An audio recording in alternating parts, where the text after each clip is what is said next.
Hey, good evening. Welcome to the Falls Township Board of Supervisors meeting, August 19th, 2014. We'll begin with a salute to the flag, please. I pledge allegiance to the flag of the United States of America and to the republic for which it stands, one nation, under God, indivisible, with liberty and justice for all. No. Okay, thank you.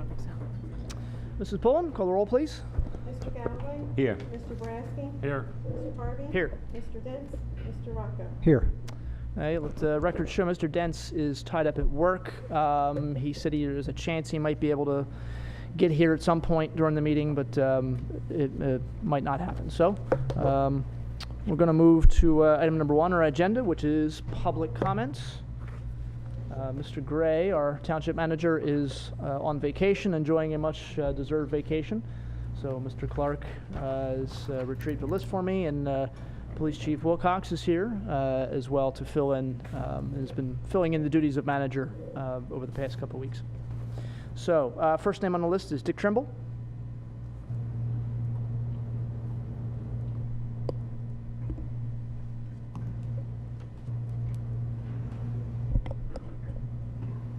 Gentlemen, good evening. Can I approach the board? Sure. I want to give you a copy of this.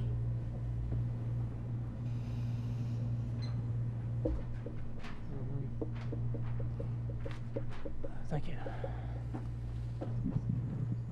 Mr. Trimble?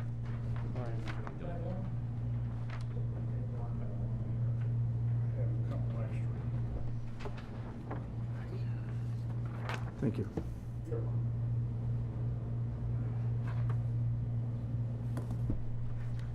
About a month ago, I had a situation where I needed to call the police department out about a bus being parked on a residential street. After many conversations with the police department, I was informed that buses, school buses or buses are exempt. I'm not sure which one. I asked for something in writing stating that. I didn't get it. Was told I wasn't going to. I looked in the code and I can't find an exception. All right, and this to me is a very serious matter, and I really need the board to give direction either to the chief or the manager to have something done about it. It's parked there every day, Monday to Friday, for 5 to 6 hours. Everybody going to the park goes up and down the street there. Somebody's going to get hurt. There's no reason why that bus can't be parked down in the parking lot at the park, because when this individual drives for Pennsbury, that's where he parks that bus. All right? And it is a very serious matter, and I tried to handle it politely. I didn't want to come here, but here I am. I would really like to see the board enforce it or correct me if I'm wrong, if there is an exception. And I'm talking, this is a school bus. This isn't a small vehicle. Right. Yeah, it's a full-size school bus, right? Not one of the Yes. small, full-size. Yes, Okay. it's not from Pennsbury or anything. It's from I really don't remember the name of it. Okay. It's Bucks County Country. Country Day School? I believe so, something on that order. Okay.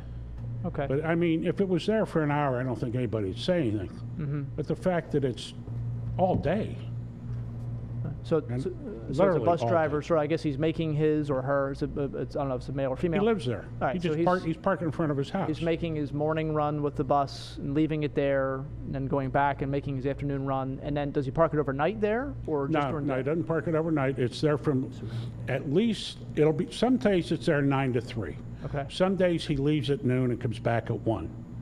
All right, but on average, it's there 5 or 6 hours every day of the week. Okay. And like I said, I first try to address it by saying to him that, you know, you're affecting people pulling in and out of their driveways and cars coming down the road. Sure. You get a day when a trash truck comes down that road, they have trouble even getting by it. Right. All right? And it's dangerous because you have, you know, now baseball season's over. It's not really, there's not that many kids going up and down the street. But on the days when the kids were going up and down the street, they still do, but not to the extent at one time. Somebody is going to get hurt. Right. They're Okay. going to have a kid dart out in front or behind that bus, and they're going to get nailed. There's no doubt about it. What street's it on? Cardiff Road. Right. Cardiff. Okay. We can certainly look. I mean, my assumption is if what they're saying, if there's an exception, I guess if it doesn't specifically say something about school buses not being able to be parked there, then they're just taking it as if it is allowed to be parked there. But we can certainly ask the solicitor to take a look at the Well, ordinance and, I mean, in here, Chairman, yeah. it says parking of commercial vehicles, trucks, or buses whose registered gross weight is equal to or greater than 14,000 is prohibited in a residential district at all times. I mean, that's clear, Okay. all right? Now, in the next sentence, after the period, it says overnight parking of school buses is Right. prohibited, Right. which is common sense. Right. Now I see you gave us, and I appreciate you giving us just a page of the code. Is this from a specific zoning district? Is it, I mean, that's because it could be. This is our parking, this is the parking parking ordinance. regulations in the zoning district of Falls Township. Okay. This is what it says. All right, because it references a couple different kinds of zoning districts. That's why it mentions planned industrial park. It mentions HC. But it's just- But I just, okay, that's why I was asking where it came from exactly. Section 209-42. 112. Yeah, I see it. Okay. And I just, you really need to do something about it. We can definitely take a look, and maybe, you know, it could just be something that just became customary among the police over decades and decades. It just was something they didn't enforce, and maybe we should, but we can certainly take a look and see Well, what. if it creates a safety issue, cite them, let them take it to a judge, and let the judge make a determination. That's what the system is about. It's not me making the decision Right, or someone else making a decision. right. If it said in here, except for, if there was an exception somewhere, I wouldn't even be here, Okay. but it's not there. All right, thank you. Thank you. All right, so Ms. Gallagher, Mr. Clark, take a look at that and just see. All right, thank you. Roland Kenny? Tax map also for the property management credit union. Roland Kenny, Falls Township. Mr. Marion and me is not the only ones talking about this EIT tax. I'm getting a lot of people asking me about it. In 2006, I think you were on the board then still, weren't you, Mr. Harvey? Representatives of the Public Financial Management told the Pennsbury Tax Study Commission that an EIT would benefit retired seniors. And in November '06, the Pennsbury Tax Study Commission voted 5-1 to recommend the school board ask residents to vote on a 1% EIT, and I think it failed at that time. There is some good news. Middletown comes from putting 1%, and they dropped it down to 0.5%, and they got an EIT tax. So far, $1.2 million has come into the township. That's $200,000 more than expected. And because of the EIT, Middletown will not have to dip into their investment fund to balance their budget. Okay, the EIT works. We had to stop this year after year real estate tax increases for the seniors. We have 35% of the people in our township as seniors.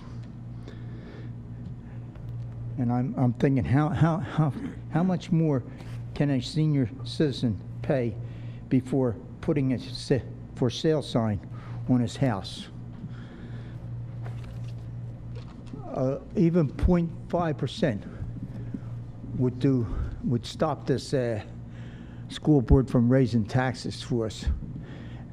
And I just want to say to you all, you may think your friends and everything put you in them seats, but I believe it's people like me, the senior citizens, put you there. We want you there, we put you there because you have a good head on your shoulders. So I'll bug you until this is passed, if it takes 5-10 years. I had enough, I said enough. Oh, I asked them about that. That's enough. Good evening, Chief. You look good as the manager. Good night. Thank you. Mr. Mariani?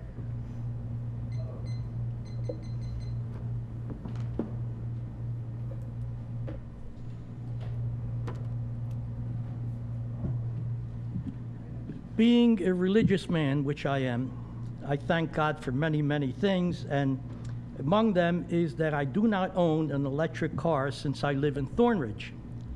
Now, due to this board's concern about the number of power outages, our supervisors are either having a meeting or have had a meeting or planning a meeting with PECO representatives who say they're looking for a way to improve service. Rather than a meeting, I'd rather see this board file a complaint to PUC, whether it's informal or formal. And I recommend this because based on PECO's present and past performance as a reliable electric supplier, I don't think they will undertake any improvements until the cost of the fines exceeds the cost of the improvements. Now, Mr. Dent says, we want to know why service is so bad, especially in Thornridge. PECO says their engineers are analyzing the reliability of the utility system that provides service to Falls. Analyze this. They already know why their service is so bad. First of all, each public utility which produces, generates, distributes, or furnishes electricity must annually submit to the Commission information concerning future plans to meet its customer demands. On May 27th in 2008, the Commission approved final regulations to require electric distribution companies to, on a 2-year basis, file plans explaining their plans for inspection, maintenance, replacement, and repairs of their facilities that are to meet their reliability, performance, benchmarks, and standards. In May 4th, 2004, the PUC approved new standards ensuring electric utility performance with regards to the number and duration of power outages, which are multifarious, does not decline, which means gets worse. Do you think PECO complies with these regulations? Do you think what they say and what they do is the same thing? Let me give you an example. Part of PECO's 2014 Summer Readiness Overview, Vegetation Management, comprehensive, this is what they say, comprehensive vegetation management programs are completed on distribution circuits and transmission lines on a 5-year cycle to protect transmission and distribution systems from vegetation-related interruptions. You walk through Thornridge, as a matter of fact, you walk to the back of my house, there's enough vegetation on the transmission lines and the generators to make a Tarzan movie right now. You want PECO improvements? Then you file a complaint and you have them answer some of these questions. During one of their many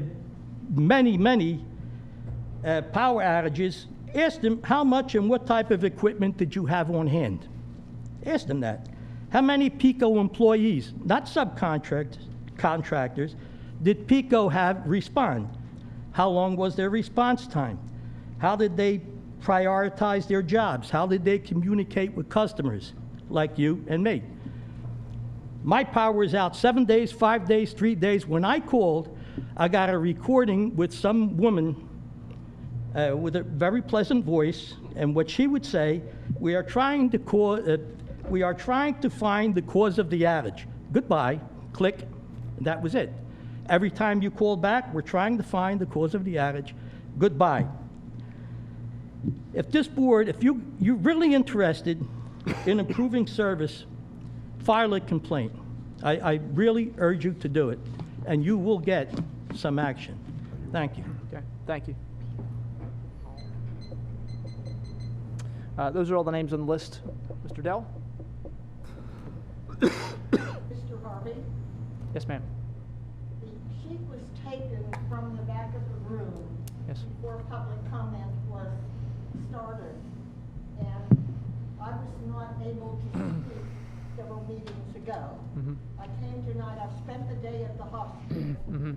and I am here by the request of the people, Mhm. and I should like to speak tonight. So since we're in public comment now, Yes. I'm asking you to extend that courtesy to me. I just did with Mr. Dell. That's why I asked the public if there's anybody else who wishes to speak. If you wish to speak, you can speak after Mr. Dell. Thank you. I Mr. will Dell. follow Okay. your last speaker. Touching on the electric issue, every big storm that's come down the pike, I've lost power, sometime for days, sometimes just for 10 hours. And 90% of the problem is the vegetation on the golf course, which I know you don't own. I know it's county property, but all these trees die along the power lines. They've been dead for so long they may spontaneously combust from how dry they are. There's nobody there taking them down, and every storm I go outside, you can watch the trees fall. You see the gust of wind coming out, you look out your door, and you see the tops of these dead pin oak trees falling on the power lines. These guys will come out and clean up the mess after the wires are down, but nobody is doing any preventative maintenance out there on that golf course. And even if you drive down South Olds Boulevard, you'll see the dead trees along the road. They're of no danger right now, but I mean, if they fall across the road over there, they're not gonna hit any power lines, but if you go along the back of that golf course, these are 80-foot, 70-foot trees.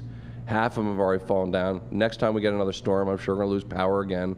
But it's like clockwork. And I mean, it's to the point now where I've been getting prices on automatic generators that run out of natural gas, because you basically lose everything in your fridge. You lose, you know, I have now a smaller generator. My neighbors who have insulin and everything come over to my house and utilize my refrigerator, because I'm the only one with a big enough generator to keep the refrigerator running all the time. But it's become almost every storm now, every substantial storm that has any wind associated with it.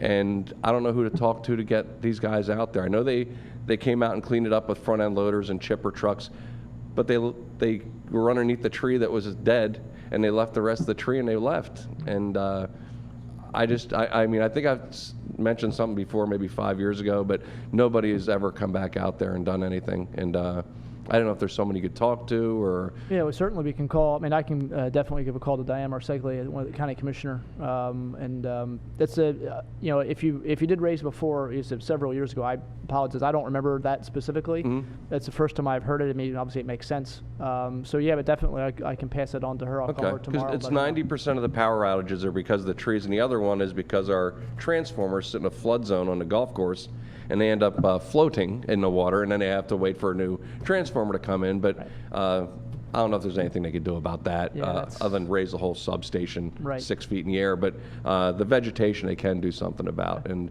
I've seen asplund come through our neighborhood last year, Right, and these guys just trimmed the bare minimum right.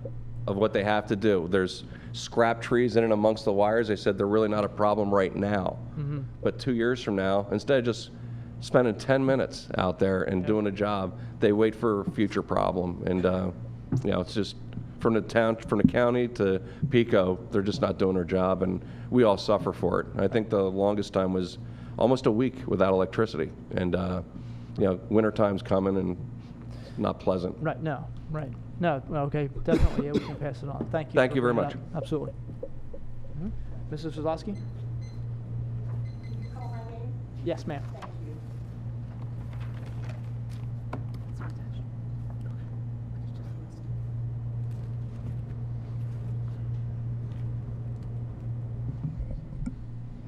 I'm going to attempt not to be controversial tonight. My name is Dorothy Vaslowski, and I have 50 years of service to this community. And I am in my 50th year now. I have been in Florida, and I have had serious health problems. I've had heart problems, and in fact so severe that I almost died, and I donated my house to the Deborah Heart and Lung Center, so you can imagine how grateful I am to God and Deborah that I am still alive. Now, I can hardly go to the grocery store without having people beg me to get involved again. And I considered that, and I talked to my doctors. I have been in and out of hospitals more than I've been in and out of my home. So I'd like to tell the public that I am back to stay. My health is good enough that I expect to become involved. And I shall be attending meetings as often as I can when I'm not in the hospital. However, I intend to do issues, and I intend to tell the public, as I always have, exactly what's going on, because I do know absolutely that they don't know what's happening here in Falls. I learned that at the supermarket, at the bank, and everywhere. So I'm going to suggest to the people who have questions and who want me to address those issues for them to write me a letter. My address is 273 Yardley Avenue in Fallsington. Just send a letter to my name, Dorothy Veslowski, Fallsington, PA. I shall get it. And I promise that I will answer. Now, people have said, oh, well, first of all, the comment from one of my admirers was, I hope she dies. Well, God has other plans for me because he didn't call me home. I don't think he wants me up there rearranging heaven, to be truthful. So I'm going to stay down here for a while and help to rearrange Falls Township. Now, I have also heard that I'm too old to be involved. I happen to be 84 years old. Age is just a number. So tonight, rather than be controversial and address an issue, I'm going to tell you exactly what the Veslowski Credo is and exactly why I cherish my good name, and I will fight for it. And it stems on a poem. If you can keep your head when those about you are blaming it on you, and you can trust yourself when others doubt you, but make allowance for their doubting too. If you can wait and not be tired by waiting, or being lied about, don't deal in lies, or being hated, don't give way to hating. But still, don't look too good nor act too wise.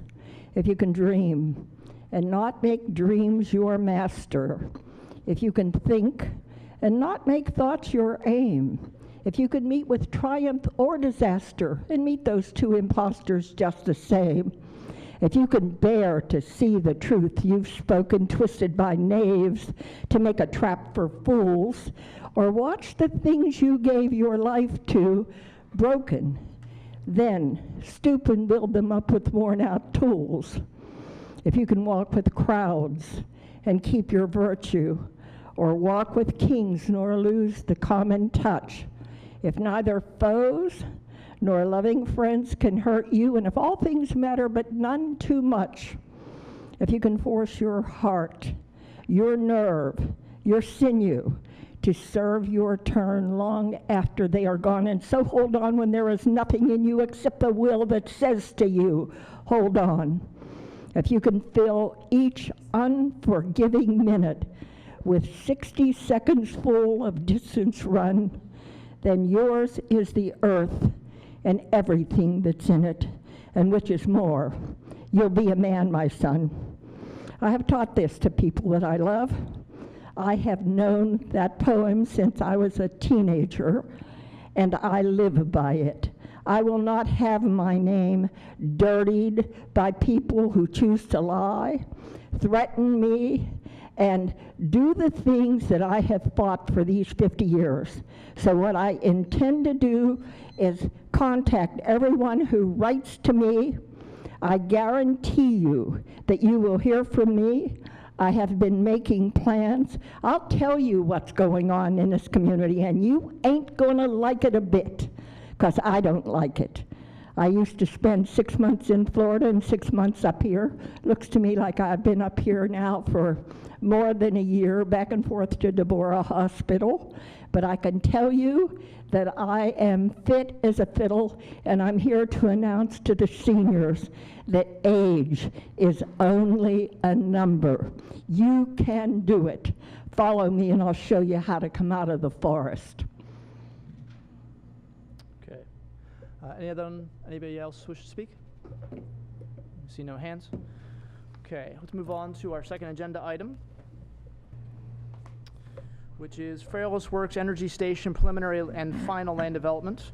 This is at 50 Center Road, tax map parcel 13-51-1. Mr. Murphy is Good evening. here. Good evening. I'm here on behalf of Dominion, and every 10 years, Dominion undertakes a comprehensive maintenance upgrade of their facility, and because the parts used for that effort are difficult to get, involve a lengthy lead time to acquire, Dominion require that those parts and materials, when they're delivered, be stored so that they're ready to be used at the time the maintenance service is provided. So what Dominion has proposed is the installation of 3 temporary covered structures, clear truss type buildings with a skin on top, waterproof skin, so that the parts, when delivered, can be stored safely adjacent to the facility. So what's in front of you is a land development plan to seek permission to install those structures on a temporary basis. After a period of time, some estimated between 6 and 12 months, they'll be removed and probably won't need to be installed for another 10 years. So that's the nature of the application. Met with your planning commission. They had no issues in supporting the application and this handful of waivers that accompany it.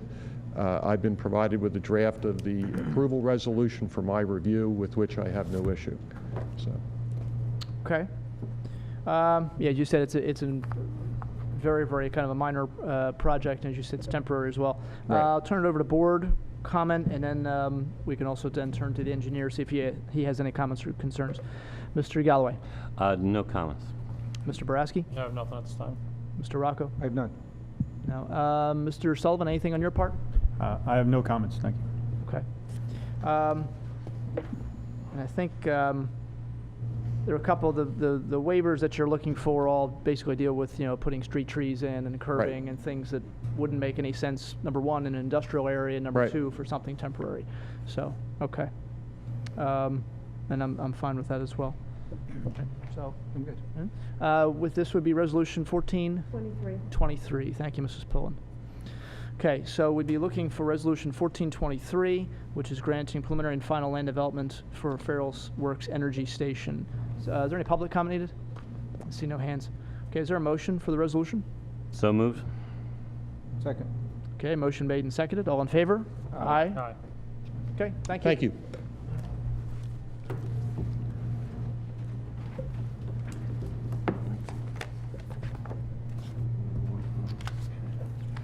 All right, next item on the agenda is consider a resolution amending the Township's Act 537 plan. And I guess the simple question, of course, would be what exactly is a 537 plan? Mr. Gallagher, you want to, Mr. Clark? The Act 537 plan is a plan that is required to be updated by a municipality regarding sewer service that needs to be submitted to DEP. It is in municipalities like ours that have an authority. It is customarily done by the authority, but since it is a planning tool for the township for development and for placing of sewers and related equipment throughout the municipality, it is always done by the township and submitted to DEP for approval.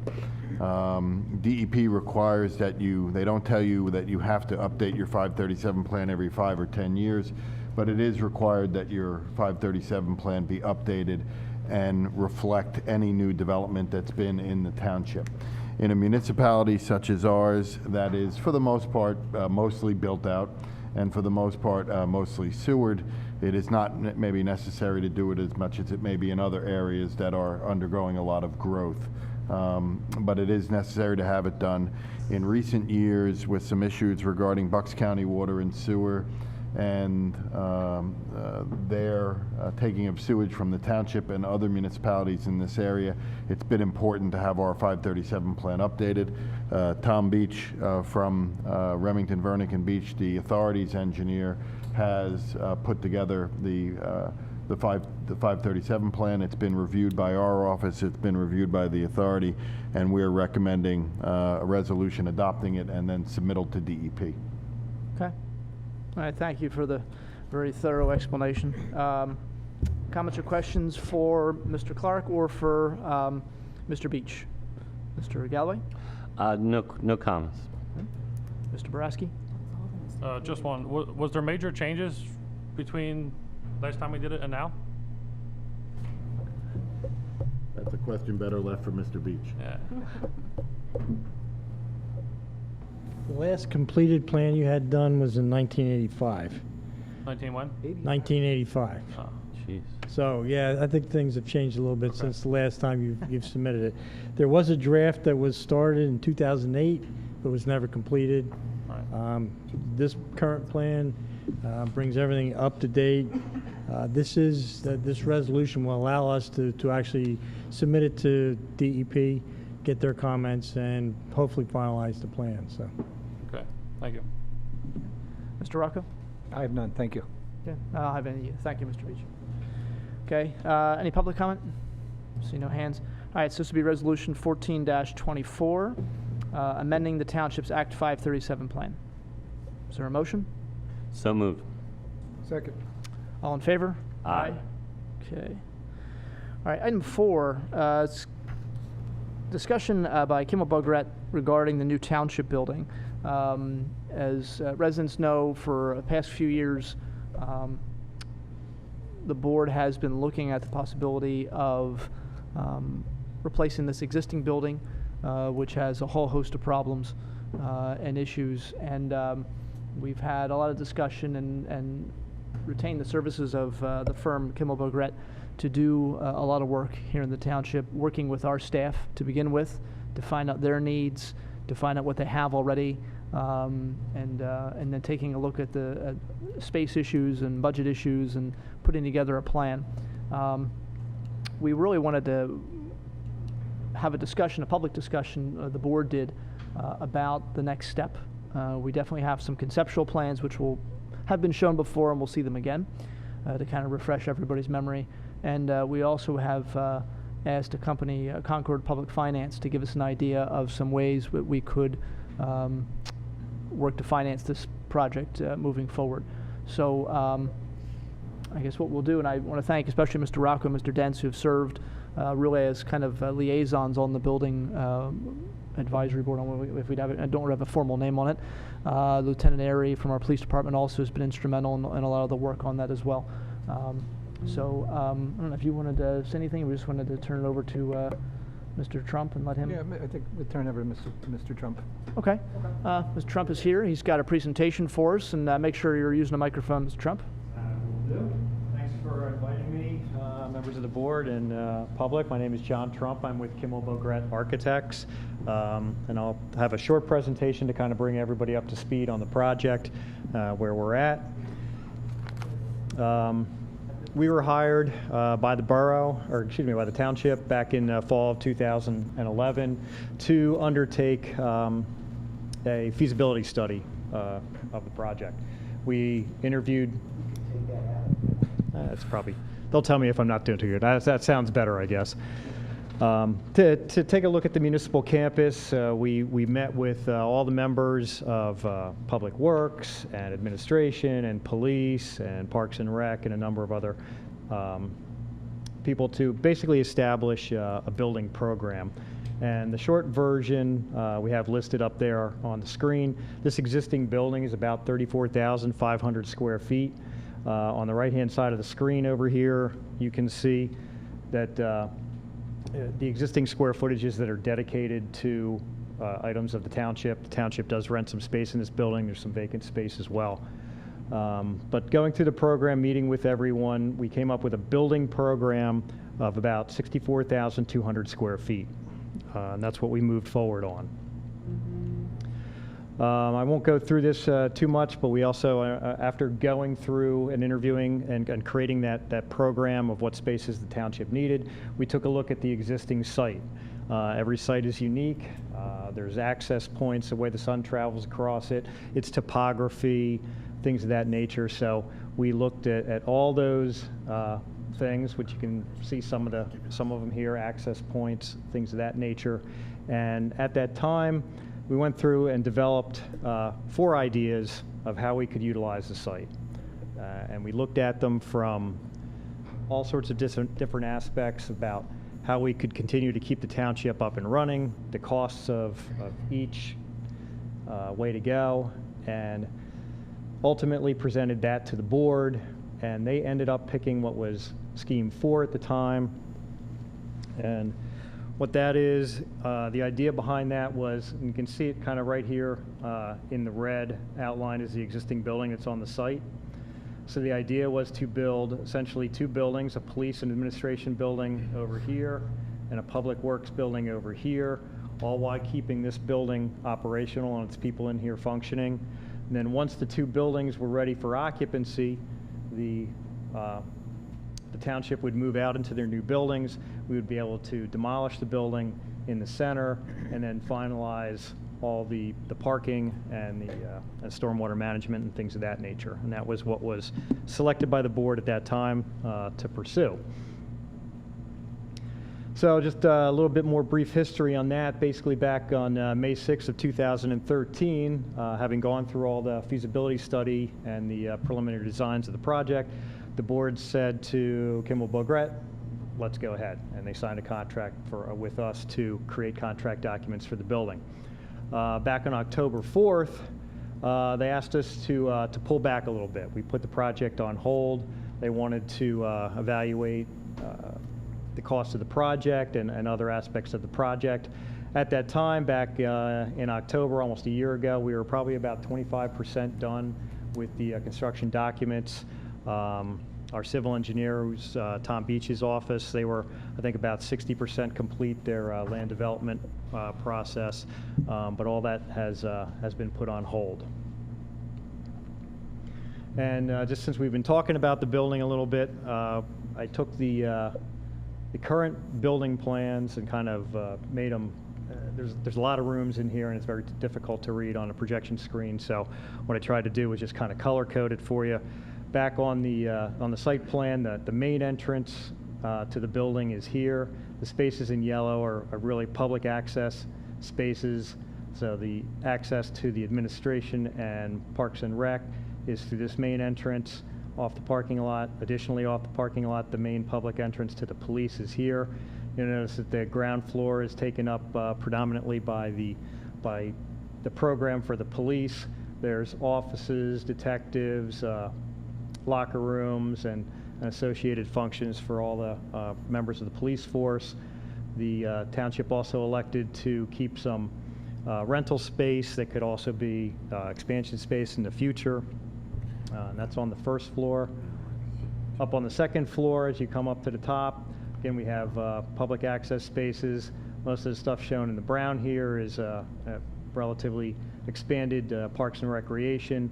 What you'll see here in the red is the township administration. That's finance, zoning, and things of that nature. And the new room from which we are actually in tonight would be this room here that faces the parking lot.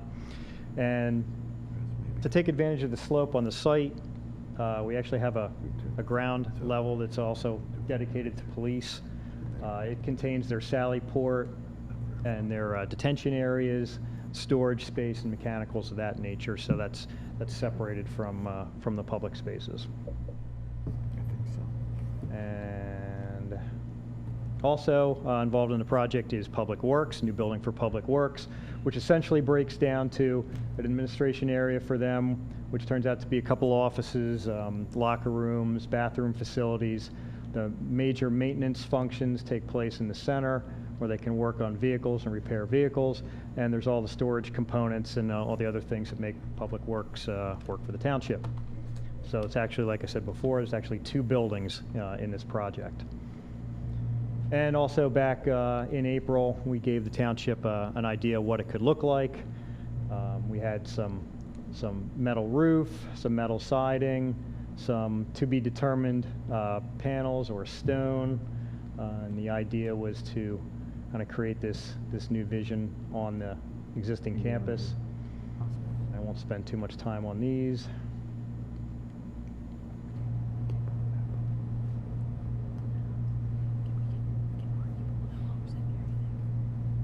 My final slide here somewhere. Okay. And then current cost estimate. Back in April, the township asked us to update the cost estimate since we hadn't done it in about a year, and asked us to dig into a few other things, dig into furniture a little bit more and what the prices for some of the police equipment fit out would be. We adjusted the costs from the year prior for changes that we had seen in the building and construction market. And we're basically, I have a long spreadsheet on this, but I tried to condense it to one slide. The new building's costing approximately $12,700,000. There's site work and landscaping for a little over $1 million. The furniture, fixtures, and equipment, again, that's requirements for the police, furniture for the building, shades for the windows, phones, computers, things of that nature. Also about $1.1 million. Totaling up to almost $15 million in building, site work, and furniture, fixtures, and equipment. Also part of that budget is the professional fees, hiring the architect, civil engineer, mechanical, electrical, plumbing, and structural engineers, people to help us to design the IT and voice capabilities for the building. That's all wrapped up in there.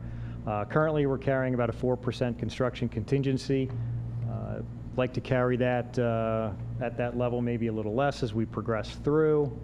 And then we came up with the last line there was a little bit unforeseen. We anytime we undertake a project like this, we like to investigate the soils underneath where the building will be placed. It's called a geotechnical report, and they drill holes in the site to see what we might encounter, whether it be rock or water or things of that nature. Unfortunately, what we're encountering is a lot of junk, a lot of cinder, brick, vegetative matter, organics, not good for putting a building on top of. So in talking with the geotechnical engineer, their least cost idea was to actually replace the soil where we have to be under the building. We take the bad soil out and put good soil in that can support the building. So unfortunately, that is estimated at about $500,000 based on the junk that's underneath. So project total at this point, we're saying is a little under $17 million. And I think this is just my last slide probably, just to give you an idea where we would stand if we wanted to move forward with the project starting tonight or relatively soon. Like I said before, we have about 25% complete the construction documents. We think that'll probably take about 5 months to bring that up to 100% and get it ready for bidding. So that would be approximately the end of January or early February. We could put the project out to bid. By the time you go through the bid process, receiving the bids, doing the due diligence, selecting a contractor, getting them under contract, we're estimating that process at about 4 months. So we could actually hit the ground running in June. Great time of year to start with footings and foundations. We don't have to worry about all the cold weather for that kind of stuff, and the building can be mostly enclosed for the contractors to start working inside. So it really nicely affects the cost that you'll incur at the bid time. And we're estimating at this time that the project could be complete in September of 2016. So that was the brief status report and history of the project. So if the board has any questions, I'd be happy to answer them. Okay, we do have some people, Mr. Gibbons from Concord Public Finance, as well as Ms. Rukoff, our finance director, are here to discuss some issues regarding financing, just options and ideas. Before we turn to them, I wanted to see if board members had any questions for Mr. Trump or anything, clarifications. Mr. Galloway? No, it's all pretty clear. We've been over much of this before. Yeah, we've met a couple of times in the past year or so. Yes, so I'm just interested in hearing the further discussion with our other gentlemen. Thank you. Yeah. Mr. Boraski? Just one question. Under site work and landscaping, that cost is taking into consideration putting this property back together? Yes. Grass, yeah, parking that's basically tearing everything apart. We have to do new stormwater management. We'll have new inlets, new paving as we reconfigure the project. And it does always amaze me how much I always say to cost to push around dirt. So yeah, that's what all that would entail, plus landscaping, things of that nature. That's all I have for now. Okay. Mr. Rocco? This loaded number included geothermal as well, I believe. I do not believe the geothermal cost is in this current price. I think we had held that outside the budget. What was that I estimate? think that estimate was around 350 to 400,000 with a payback of less than 10 years. Right. Okay. So Yeah, because we looked at that. we did look at it, absolutely. And I'm not it's something we are recommending for long-term owners like yourself because the payback is certainly there. Okay, thank you. Right. Now, again, the process, we began this a few years ago, and as I said, first Kimmel Bograt came into this building to determine space, usage, which departments were using how much of this and how much of that, and manpower, and they did some comparisons to other municipalities similar to ours in terms of our employees and things of that nature. And I think it's fair to say we're pretty undersized as a building in terms of, bless you, very undersized as a building and for the people that we have here. We did have, I'm trying to think when it was now, we did have sort of an open house and let people sort of tour the building. I want to say it was maybe a year ago. And I do remember, I think Mr. Mariani and I think Mr. Kinney came through. There weren't a whole lot of other people who were interested in sort of going through the building just to look at it. Knowing full well that most people, they come into this building, they see very little of it. They see this room, they walk to the tax collector's office, maybe they get a permit, or they go upstairs to Park and Rec to get pool tags or something of that nature. They're seeing maybe like 10% of what's here.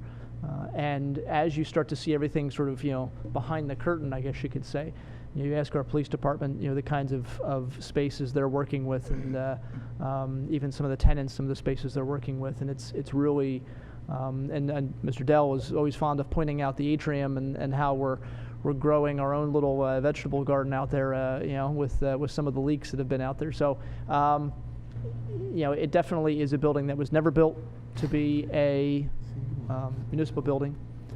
It was an auto dealership. It was a furniture store. This township moved into this building back in the 90s, and it's been sort of cobbled together. And really what we're kind of doing is trying to, and I think Mr. Dents has said this, we're really building essentially a police station that also has some offices for finance and Park and Rec and other things.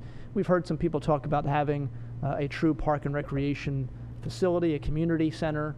And this facility takes into that into account and expands a lot of the spaces where you could do a lot of small programming. Certainly, you're not going to play basketball games, but you could do a lot of things. You could do yoga classes. You could do a lot of the other activities that we really can't do as much right now, just because we have a limited space. But again, I thank everybody who's been involved in this, and we've gone through we've kind of pared this down a lot. The budget that's there is certainly a little larger than a lot of us were hoping it would be, but it's definitely less than what it could be. We've had some people compare this projected building with other buildings, I think Newtown Township and I think Dublin Borough, and say that those buildings were a whole lot less than this one is. The problem is that the Newtown Township building, which costs maybe about half as much as this one is. It was 9. Is only administration building. It's not a police station. It's not a public works building. It's not a park and rec building. It's in fact incredibly small. And talking to someone who knows that building, I was making a comment about it, and he said, yeah, and as soon as they finished building it, they realized it was too small. And they wished they had built it bigger. So it definitely is something we've wrestled with as a board in terms of where we want to go from here. As I said, we did ask, and Mr. Trump pointed out, we did ask the architects to kind of pause for a while because we were getting a little bit concerned about paying for a project like this.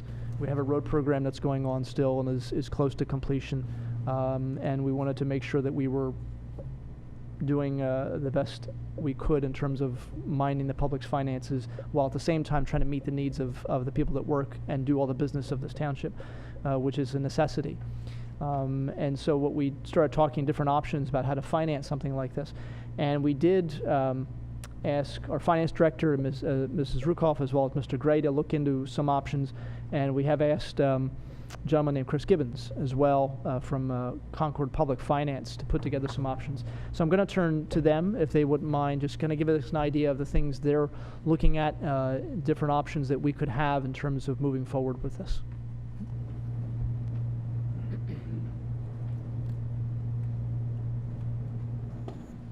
I want to, just as before Mr. Gibbons gets rolling here, I did want to point out too, the board is not really taking action tonight. I think maybe at the most we might authorize the architects to continue moving forward with construction documents, something like that. So we're might be making a commitment of some type, but it's something that would be relatively minor. But we will open up for some public comment when you can ask questions of us or of the professionals we have here. Thank you.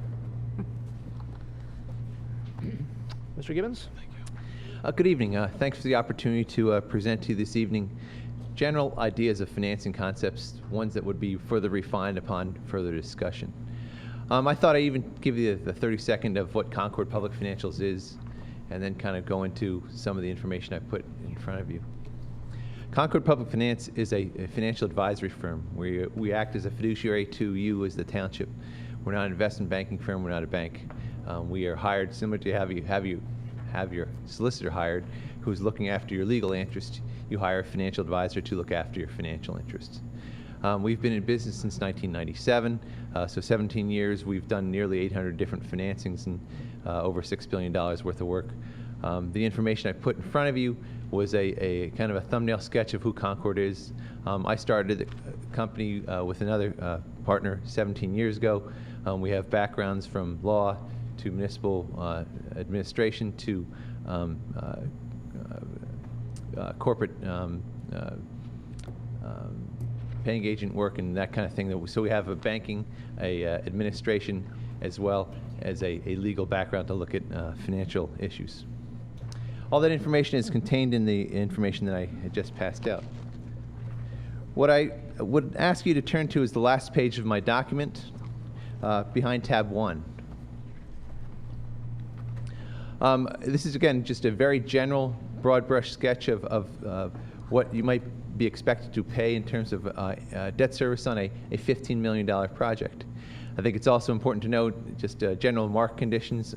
Interest rates are close to historic lows.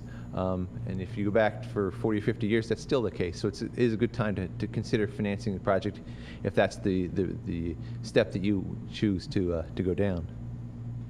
So what I did was I put together two options, general options in front of you. The first block is the 20-year term, and the second one is a 30-year term. Think about this just like a mortgage. You borrow for 20 years, you're going to pay more payments. Over a shorter term, you're going to save an interest cost. If you borrow for a 30-year term, you're going to have less payments. It might be within your budget more, but obviously you're going to pay more in interest. So I think that's the kind of the broad brush approach that I want to take here. The only other question that you would have to ask your architect is whether or not the useful life of the facility would be 30 years. Obviously it's just like a car. You're not going to finance a car for 10 years when you know the car is only around for 5 years.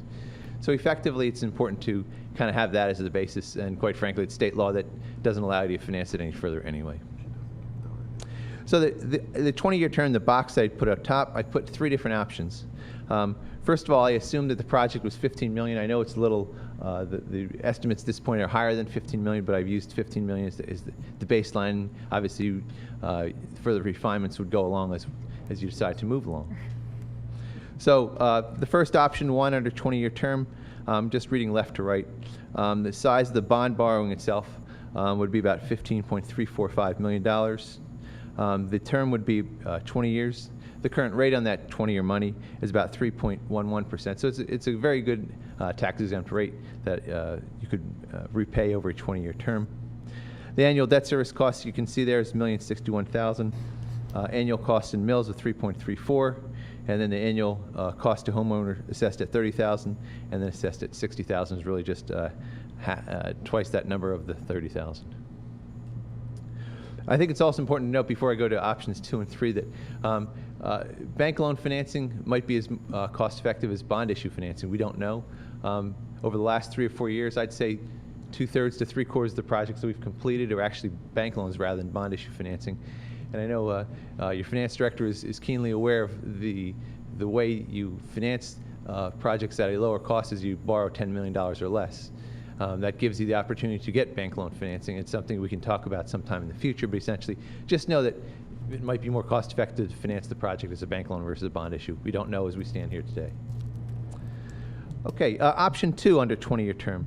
What I tried to do here is essentially split the amount of the project in 2 pieces. One is a borrowing of $7,715,000, and then the township contribution of $7.5 million. In that case, it wouldn't be repaid, it would just be a contribution, kind of like a down payment on a home, if you will. In this case, obviously, with the down payment would be 50% of the cost of the projected cost of the building. In that case, I'm looking also at a 20-year term, the borrowing rate of 3.16, annual debt service cost about $531,000, cost in mills about 1.6, and you can see the annual cost to homeowner assessed at $30,000, and again at $60,000. What I tried to do with option 3 then was kind of a hybrid of the two and before, also knowing that there's been some discussion of actually repaying the township funds that would be invested into the project. So that's what option 3 represents. Again, half the project would be the township contribution that would be repaid at an interest rate of 1.25%, and the other half would be just a borrowing of a bond or a bank loan. You can see again the borrowing rates between the two, and obviously the annual debt service cost would be lower if you're actually charging yourself a rate of 1.25%. And the annual debt service cost of both borrowing $7.5 million from yourself and $7.7 million from the bond market or bank loan market reduces the annual debt service cost to a number of about $985,000 a year. You can see again the annual cost of mills, the sum of those two of 3.1 mills, excuse me. Then the annual cost to homeowner assessed at $30,000, then again at $60,000. So again, it's just like a home mortgage. Don't think of it in any other terms. That's usually how I think about it, quite frankly, is how does this relate to my home mortgage? Again, I've just given you an outline of a home mortgage that had a term of 20 years. Now let's turn that into a term of 30 years. Again, so long as the useful life is 30 years. What would be the repayments on a 30-year borrowing of those type of combinations that I just went through? And that's in the box in the bottom. A 30-year term, if you borrowed the entire amount, would have a slightly higher borrowing cost because, again, you're borrowing for longer term. But as you can see, your annual debt service cost decreases. That obviously has a cost to it. That means you're going to be paying more interest over the life of the loan. Annual cost in mills is reduced to 2.62, and you can see again the annual cost to homeowners assessed at $30,000, and again at $60,000. Again, option 2 is the same idea, just this, repaying it over a 30-year term, half being cash, half being borrowed money. Option 3 being half being borrowed money from yourselves, half being borrowed money from a bank loan or bond issue. And you can see the resultant annual debt service costs of our 30-year term for those. So there's a multitude of combinations that could go into here. What I was trying to give you is just a general picture of what those annual costs would be. I'm open for questions. Okay. For myself, taking a look at if we were to sort of borrow money from ourselves, as you said, you have a number here of $7.5 million, let's say 30-year term, 1.25. Annual debt service, $308,750. Safe to assume, obviously, if we were to borrow all of it, $15 million from ourselves, everything else would just, sort of double. Obviously, the borrowing rate would stay the same, but the annual debt service would go to, $619 roughly, or something like that. Yes, that's true. Yes, definitely. Okay. All right. Comments or questions for either Mr. Gibbons or Ms. Rukoff? And I know Ms. Rukoff was part of working with Mr. Gray to put together numbers kind of before we contracted with Mr. Gibbons. So, I mean, she has some input on this as well. But comments or questions? Mr. Galloway? Yes. One question, Ms. Rukoff. How much money do we have available for a project like this? Ms. Rukoff, you have to use the microphone, sorry.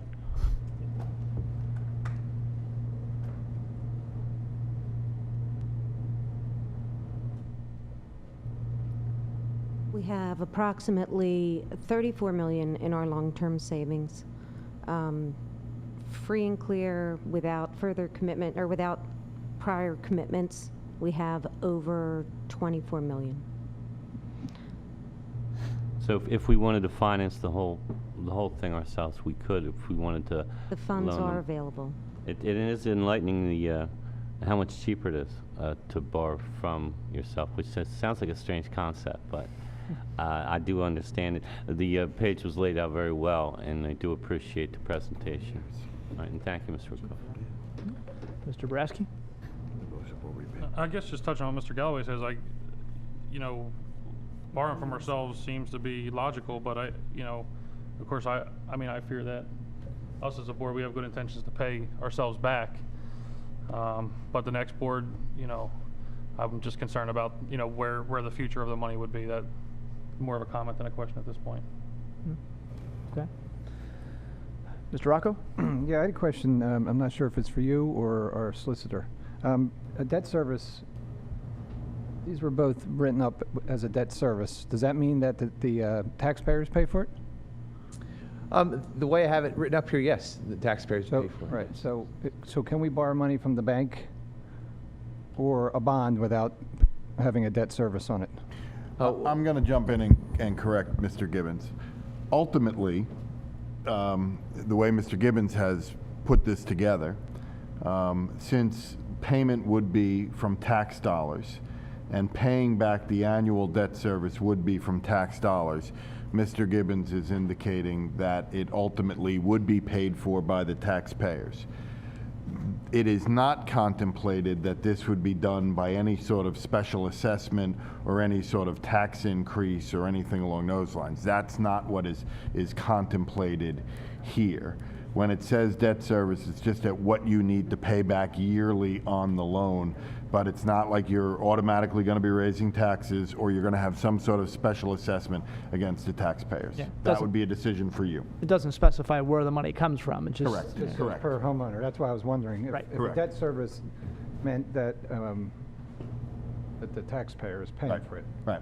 And in borrowings that are done for townships, there is normally not they are general obligation bonds, or if it's a bank loan, where you are required to repay it from the money in the general fund, and it is assumed that you will have that money there, and it is assumed that if you need to raise taxes, if you're a municipality that would have to do that, it is assumed that you will do that. For authorities and other entities, there are rate covenants, which says you're going to have to raise rates to pay this, and you agree to do that, but that wouldn't be here. It strictly would come from the general fund. Absolutely, okay. Yeah, just wanted to be clear that we weren't going to raise taxes to pay for the bill. You do not have to. That's not what's contemplated in Mr. Gibbons' numbers. Okay. Thank you. Sure. Given that we are debt-free, we've been debt-free for a few years now, and I don't know what our bond rating is as a township. I imagine it's relatively high. I'm assuming that we'd be a pretty safe bet for banks that were going to be loaning money to us or going out to bonds. Is that sort of an accurate assumption? That is accurate. We have a AAA rating. And has a lot to do with AAA. It has a lot to do with you, Mr. Rukoff, and Mr. Gray. He's holding you back a little bit, but he's you've been carrying him for several years now. Yeah, I do want to open up the public comment and questions either for us, for Mr. Gibbons, or Mr. Trump, who's here to talk about any of the things we've discussed. This is something the board wants to do, is have this kind of public discussion. But I do want to echo Mr. Boraski's thoughts in terms of borrowing money from ourselves. I mean, I know this board would be very diligent about, if we're going to borrow from ourselves and we're going to pay back ourselves at a certain rate, that we would do that. We cannot bind future boards. We can't pass an ordinance that says, from this point forward, all boards must, pay X amount. We can't do that. We're not allowed to do that, because the future board could just pass an ordinance that got rid of that ordinance. Part of the pension problem, or a major part of the pension problem we see, and there was another article in the paper today, has to do with the fact that the state, when they increased the pensions for state employees and teachers, since the stock market was doing so well for a while, decided that they didn't really need to keep funding the pension, that the stocks were doing well, and let's not bother putting in the amount of money we have to put in, and the result is the problem that districts are facing now, and so there is that risk, yes, and that's again why we're having this discussion and why we've kind of been on a pause for a while, because this is not, obviously this is not an easy decision to make, and it's a very serious one and a permanent one. We want to make sure we do it right. So I'll open up to public comment. We'll hear some issues or thoughts and questions. I see a few hands. Mr. Dale, your hand was up first.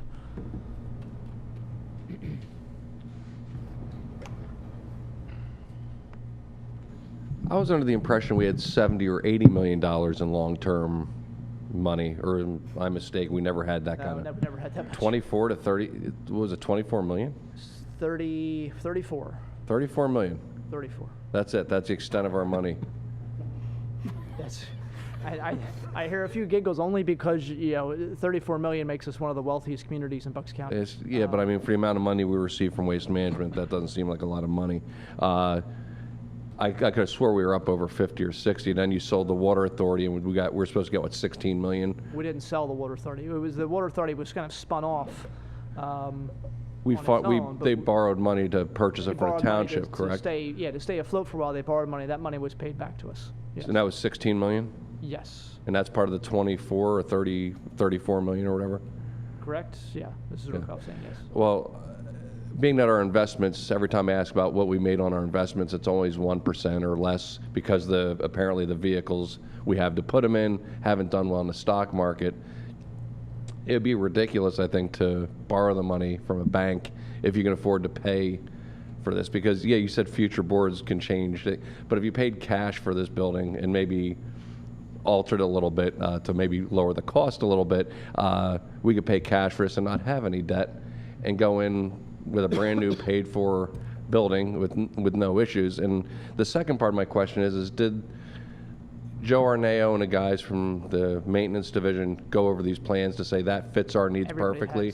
And the chief was able to look at the plans, and so everyone had their input, and everything's the way everybody else wants it. Rukoff, every staff member has had some kind of input. Maybe it's through their supervisor, Mrs. Rukoff, instead of having all the ladies from finance, but everybody has had input on this.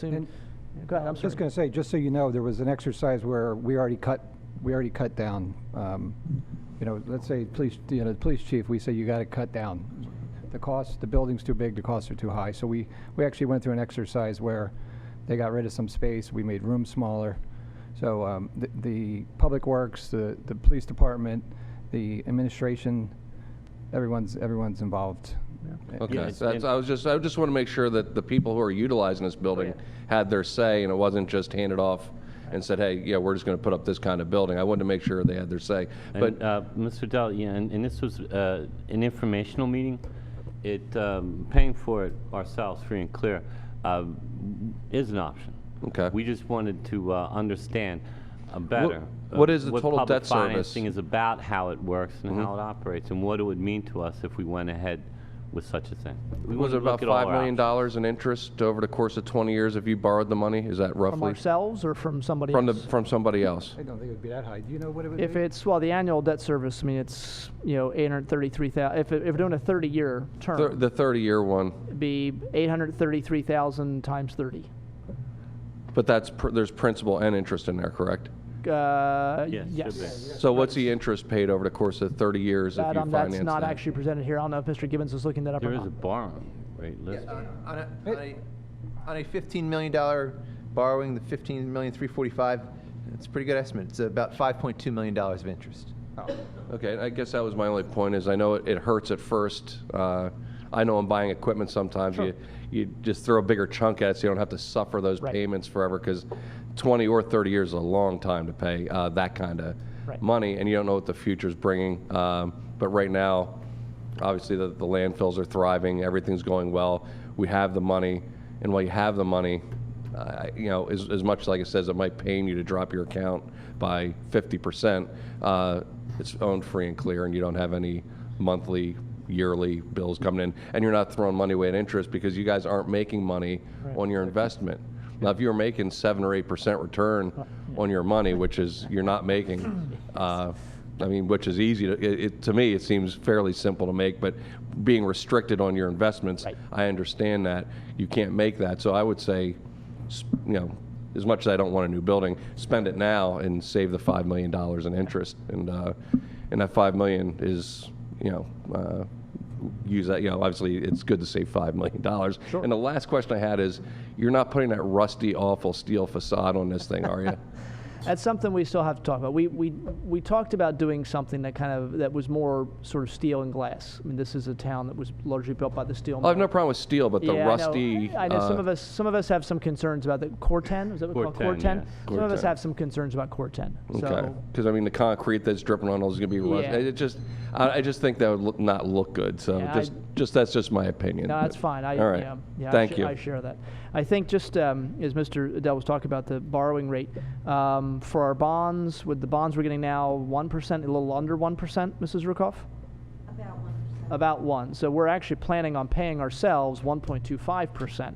So we'd actually be paying ourselves more back than we would have been getting.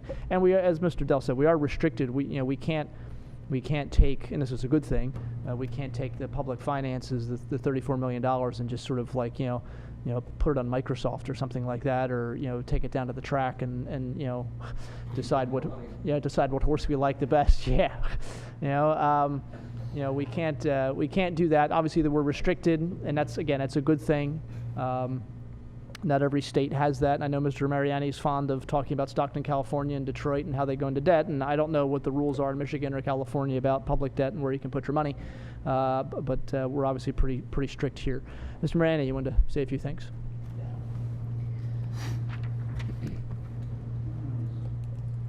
I'm always nice. What do you mean, be nice? I've always been in favor of this project ever since I took as a matter of fact, I took the tour with you, Mr. Rocco, and your 2 children. Yes. Now, I was always in favor of option 1, but there's no need for me to go into my reasons why and so on and so forth. But regardless of the option, we should replace the heating and air system, whatever option you go to, with what I call the reliable renewal, and that's the geothermal system. I'm absolutely sold on that. The studies by the Environmental Protection Agency say it's the most efficient option that's available today. There are grants and rebates available for that. The Department of Energy funds geothermal projects. We definitely got the right people to do this project. I'm sold on these folks.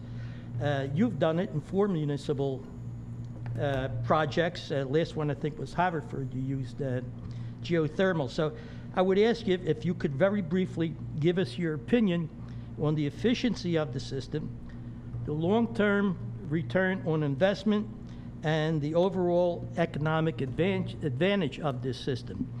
As far as financing this project, if you could do that, I would appreciate it. I would ask this board to, not to get back on the other subject, why don't we do a study on what income an EIT would produce for this township? I know you're smiling, but I'm telling you, I know. Why don't you do it? It's worked successfully for other townships, most recently a neighbor of ours. So what kind of money we spend,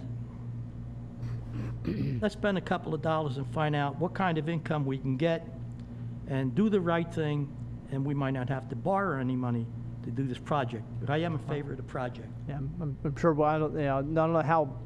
Even if we passed an EIT, we're not going to pull in $16 million from people. I'm sure the residents of Falls Township would love it if they could contribute that much, because that means everybody's salaries have sort of skyrocketed, and then No, they're EIT. I would say this. You go ahead and do a study on a 1% EIT. I still think it's going to come in somewhere around $4 million. Of course, we lose half of that to the school district. Well, you can lose that. No, we but will. No, I know what you're saying. It's shared. I'm the guy that said Yes, that I know, first off. But they could waive that if they want to. Yeah. Okay. Mr. Trump, do you feel comfortable giving us sort of a rundown on geothermal? Thank you. Yeah, as mentioned, we have two recent projects, Haverford Community Center and the Manheim Township Public Library. Both went with the geothermal system, and it has worked out far beyond their expectations. Even when we sit down and we have our engineers go through the payback between a conventional system and a geothermal system, we try and be very conservative because we just like it that way, and we don't want to lead you down a path that might not be true. But what we've generally found out of them, both those projects have performed far past the expectations of those systems, and are really saving those two buildings a substantial amount of money. Now, obviously, I've said before, there was an initial cost investment up front for that. We just, I think Haverford. Estimated cost of $225. Does that sound right?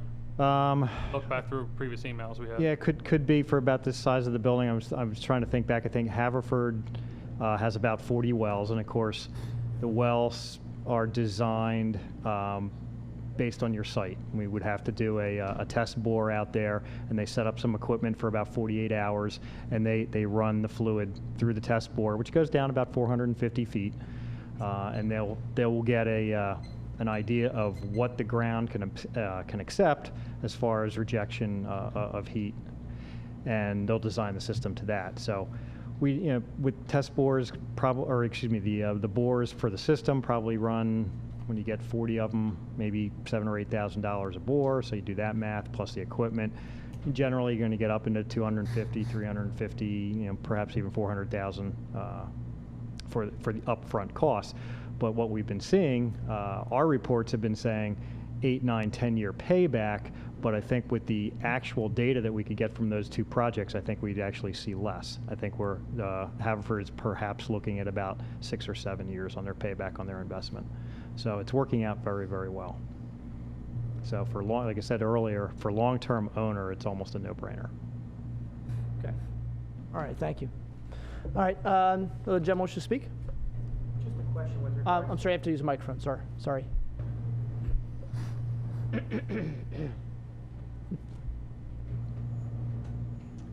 Bob Krimitz, Falls Township.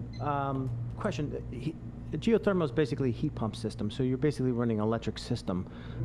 With Pennsylvania flush with natural gas, would we even consider any kind of natural gas?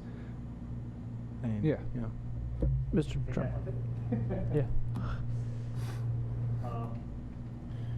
Doing a project in Montgomery Township that's actually just started construction right now. We originally looked at geothermal for that project as well. It was about a 40,000 square foot community center. Turns out that we had a quarry about a mile away that was also down about 450 feet, and the pumping of that quarry really had an effect on our groundwater temperature. To the fact that we felt that, or my engineer felt that, we couldn't adequately design the geothermal system, and we'd have to put in so many additional boreholes to take care of any fluctuations in the water that would probably not be that efficient. So we actually ended up with natural gas for the site, which from an upfront cost is very, very, very inexpensive.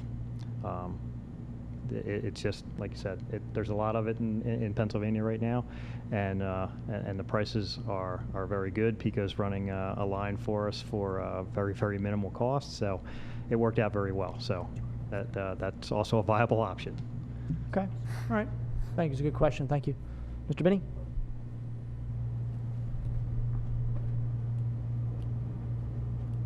How you doing?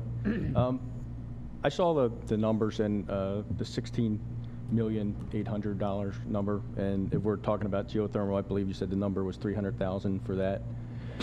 I think the contingency is probably a little light at 4%. It's probably going to be closer to 10.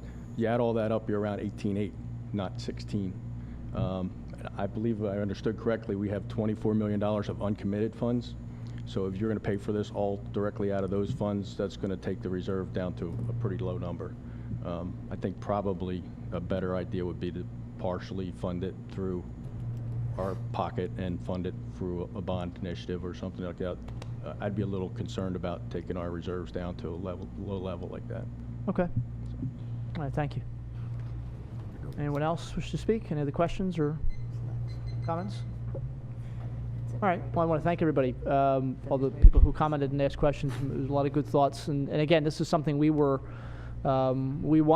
to hear people's thoughts. We wanted to hear and have a discussion in the public. And I guess we'll turn to each other now. Again, we're not necessarily making a lot of big decisions. We're not going to decide on the financing tonight. We wanted to hear, as Mr. Galloway said, just informational. Any final thoughts or comments from board members? We'll start this end. Mr. Rocco? The other concern I have is the construction costs are going up. I think we saw, do you know what our increase was from the last time we looked at it? It's probably best if you use the microphone, because that's an important point that people want to hear.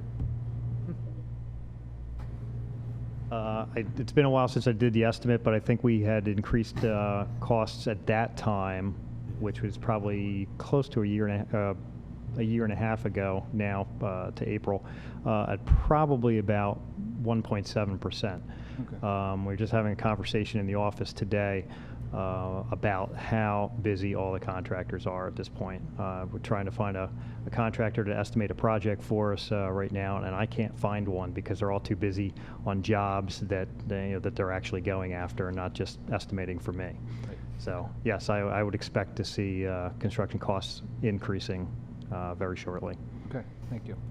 So I guess my point was, I think I feel like we've sat on it long enough. I've sat on it long enough that this building continues to cost us money. Things break, we're fixing them because we have no choice. So we're kind of wasting money, I think. Throwing into this building, we're just going to knock it down in maybe 2 years, 2.5 years, or whatever it ends up being if on their schedule. So I'd like to see us move forward with the construction documents and then continue to have conversations regarding the overall finances. Yeah. But I think that's all I have. Thank you. All right, Mr. Boraski? I have nothing else. Okay. Mr. Galloway?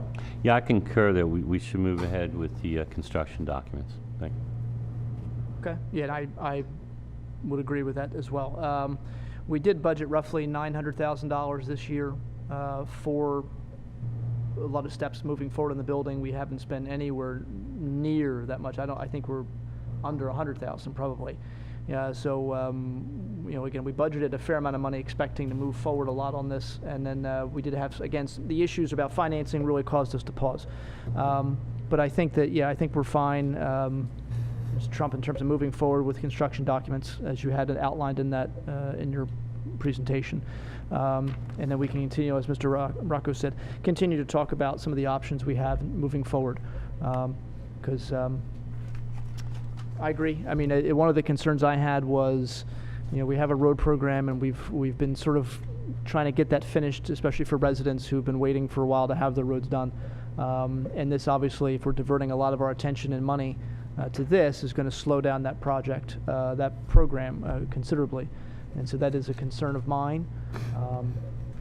We do have, obviously, sort of 2 landfills that are operating as we speak, and the third one, the major one, what's going to be called the former Coke Works, is just under construction as we speak. I think another 2 years or so, 3 years maybe, is when it's supposed to come online, and it's supposed to last for a couple decades, especially given the way people are recycling a lot more. The landfills just aren't filling up as much.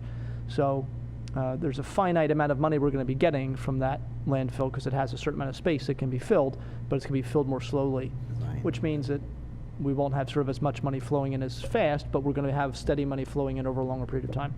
So that's something that we keep in the air as well.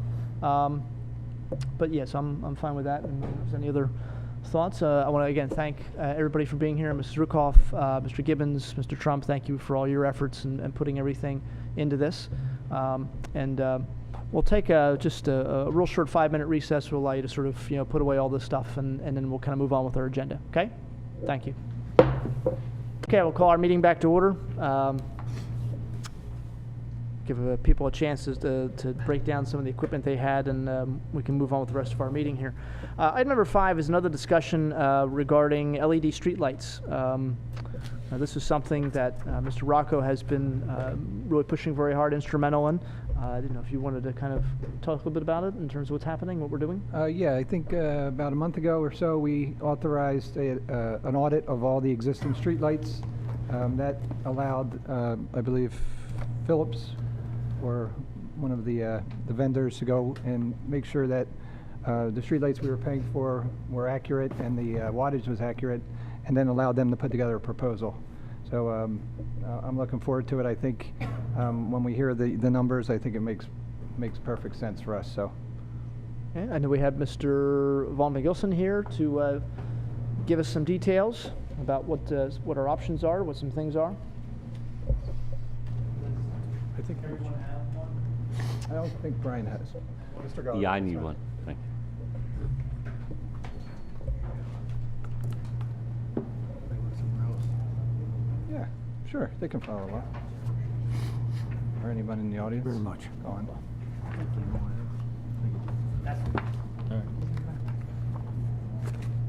Oh, he's the other guy.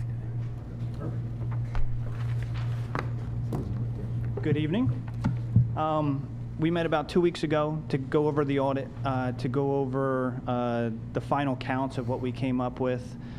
We determined that we were just going to mainly focus on just the Cobra head fixtures instead of doing the decorative fixtures, which I think a lot of your decorative fixtures you already have in-house. They just haven't been installed yet.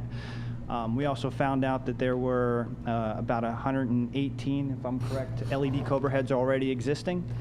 So we did come up with a newer number, which was 2,170 fixtures that would need to be replaced that are existing high-pressure sodium, mercury vapor, or metal halide fixtures. So the sheet that's in front of you goes over the annual KW that you're presently using. And then if you go down to the blue column, the next one beneath shows what it would be underneath the LEDs. Fast forward, the utility rebate dropped a little bit because you don't have as many fixtures anymore. So the rebate would be $64,944 you would be getting back from PECO. Projected material costs would be $418,515. A rough cost estimate for the labor to install all of these fixtures is $151 for a total investment cost of $570,415. If you look down to the last box, which actual payback with first year rebates, the payback is 4.22 years. With all the projects we've been doing locally, that payback is probably one of the best paybacks that we've seen. A lot of other ones tend to be 6 or 8 or under 10 years. So in my eyes, it makes great sense with the quick return on investment. Dave Vukovic is here from Phillips to kind of go over some of the audit and some of the other things which he reached out to your broker to make sure that everything was okay. So I'll let Dave speak. Hi, I'm David Vukovic with Phillips Lighting. I'm the one of the public national accounts people in this area. And I was one of the people that actually did the audit myself, along with about 4 other people, going around counting the different street lights and what you had. So I have an intimate knowledge of your street lighting system here. As Vaughn said, the total out cost is about $418,000, and we budgeted about $152,000 roughly for installation. That's typically what that cost is going to go for. I understand you're going to put the labor out for bid, so typically we would think that's probably where that money is going to come from. I did reach out to Thomas Vaughn, who is with the Instrumentation Control and Energy Engineering Group, and he told me that based on the contract that you have signed with Constellation Energy, there is no penalty for saving energy with them. So the reduction will go along. What would happen is we'll report it to PECO, and then PECO reports to Constellation, and they adjust your bill accordingly. So that's how that process works. Like I said, there is no pre-penalty for that. Yeah, and that's because are they a wholesaler? Yeah, Right. Constellation is one of the wholesalers. So sometimes you see that there's a clause in there that says you have to consume X, or how does that go? How does that work? A lot of times, that when municipalities or when people sign contracts, they agree not to go below a certain KW rate. If they do, there's a penalty. But from what I'm understanding, and the brokers that I've spoken with, is that for when it comes to street lighting, it's off-peak, and there really is no penalty for reduction in your demand. So. Good. Any other questions? No, just to clarify, the decorative lighting is that's the lighting in Nottingham and in Drive, Penn's Grant, I Yeah, think. Penn's has and the- Grant, yeah. The So four-sided black colonial Yeah, I type mean, pictures, yes. you've got those on Penn's Grant, Justice, Musket, Centennial, Independence, there you go. Martha Circle, Jensen, several other areas as well. So we didn't count any of the decorative ones. I know there were some other areas that had decorative, like Raleigh, Angela, Anne Marie, Taylor, Gilbert, Sims, and so on. We did not include those in this cost here. We were told not to. Okay, yeah, I know we have some that we're looking to install. The ones in Nottingham have already been replaced with LEDs. Okay. Okay. Other questions for either Mr. Vukovic or Mr. Van Gilson? No? I'm okay right now. No? Yeah. Mr. Galloway? The one question I had, you talked about the 4 roughly 72 years. You said that was one of the shortest paybacks of any of the municipalities you've seen. Why is that? Is there a reason for that? Why is it shorter? Why are other people 6 or 7 and we're 4? Cost of LEDs have come down. Oh, okay.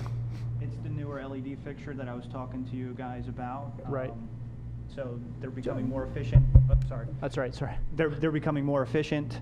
They're using less wattage, so you get a little bit more of a better rebate for a lower cost. Okay. And how long do they last? Typical LED lasts obviously longer than a normal incandescent bulb or sodium halo, all that kind of stuff. Maybe 10 to 15 years. I mean, if anything is going to fail, it's going to be the driver. That's going to fail before anything. Typically, we're projecting life anywhere between 10 and 15 years right now. Okay. What's the warranty? Warranty on the Warranty on the fixture is 10 years. Okay. Now the driver, and forgive me, my father was the electrician, not me. But the driver, is that something the driver goes bad and the whole thing has to be replaced, or just the driver's Just replaced? the driver itself. Okay. Just the driver. We manufacture, just to give you a little background, Philips manufactures everything in the system. We manufacture the LEDs itself, the driver itself, the casting, everything is made by Philips. So it's not as if we have to go to one manufacturer for a driver, another manufacturer for the LED, like some of our competitors do. So everything's produced by Philips. Okay. All right. So the outlay, in let's say the last 15 years, the outlay is not going to be another 300,000. Yeah, 300,000. No. I mean, the way that our fixtures are designed is we call it future-proofed. So what's happening is, just to give you a little background here if you're interested, is 10 years ago when LEDs first came out, they produced 20 lumens per watt. Lumens are what comes out of the lamp itself, okay? Now we're up over 150 lumens per watt. So let's say in the next 10 years, an LED that is capable of producing 250 lumens per watt, it's going to be bigger, but we're able to put those boards, the newer boards, into the older fixtures. So if you want to upgrade, say in 15 years, and the fixtures could be extremely cheap in 15 years. I can't predict that. Right. But, we've seen the prices come down, like Vaughn had said, ridiculously. I mean, when I first got into this street lighting business 4 years ago, we're talking fixtures over $1,000. I mean, they're nowhere close to that these days because of the advances in technology. Right. Okay. All right. Any other? Okay. No, answer questions? All right. Yeah, I mean, I think it seems pretty self-explanatory, but and seems like a pretty easy decision to make to move forward. Right. I guess in terms of next steps, I know we have just discussion today, but in terms of next steps, if we were going to take action, maybe in a couple of weeks or in a month or so, what would be the next step? Would be actually going after CoStars and purchasing it? And, CoStars, yeah. Yeah, and then I guess we would do a separate bid for a contractor who would actually do the work. Right. Of You would installation. put that out to bid. So it's two separate things. It's first buying the actual equipment, lights themselves, and then going out and finding a contractor. Do you do you want to hold off, or are you ready to? What's your? I don't know. What are the thoughts, board members' thoughts? I'm ready to move forward yeah, with it. okay. Yeah, let's go. Okay.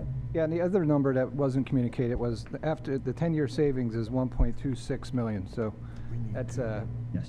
that's a big number. That's a huge number. So the longer we wait, the longer we wait to need to get that reap that benefit. So. Right.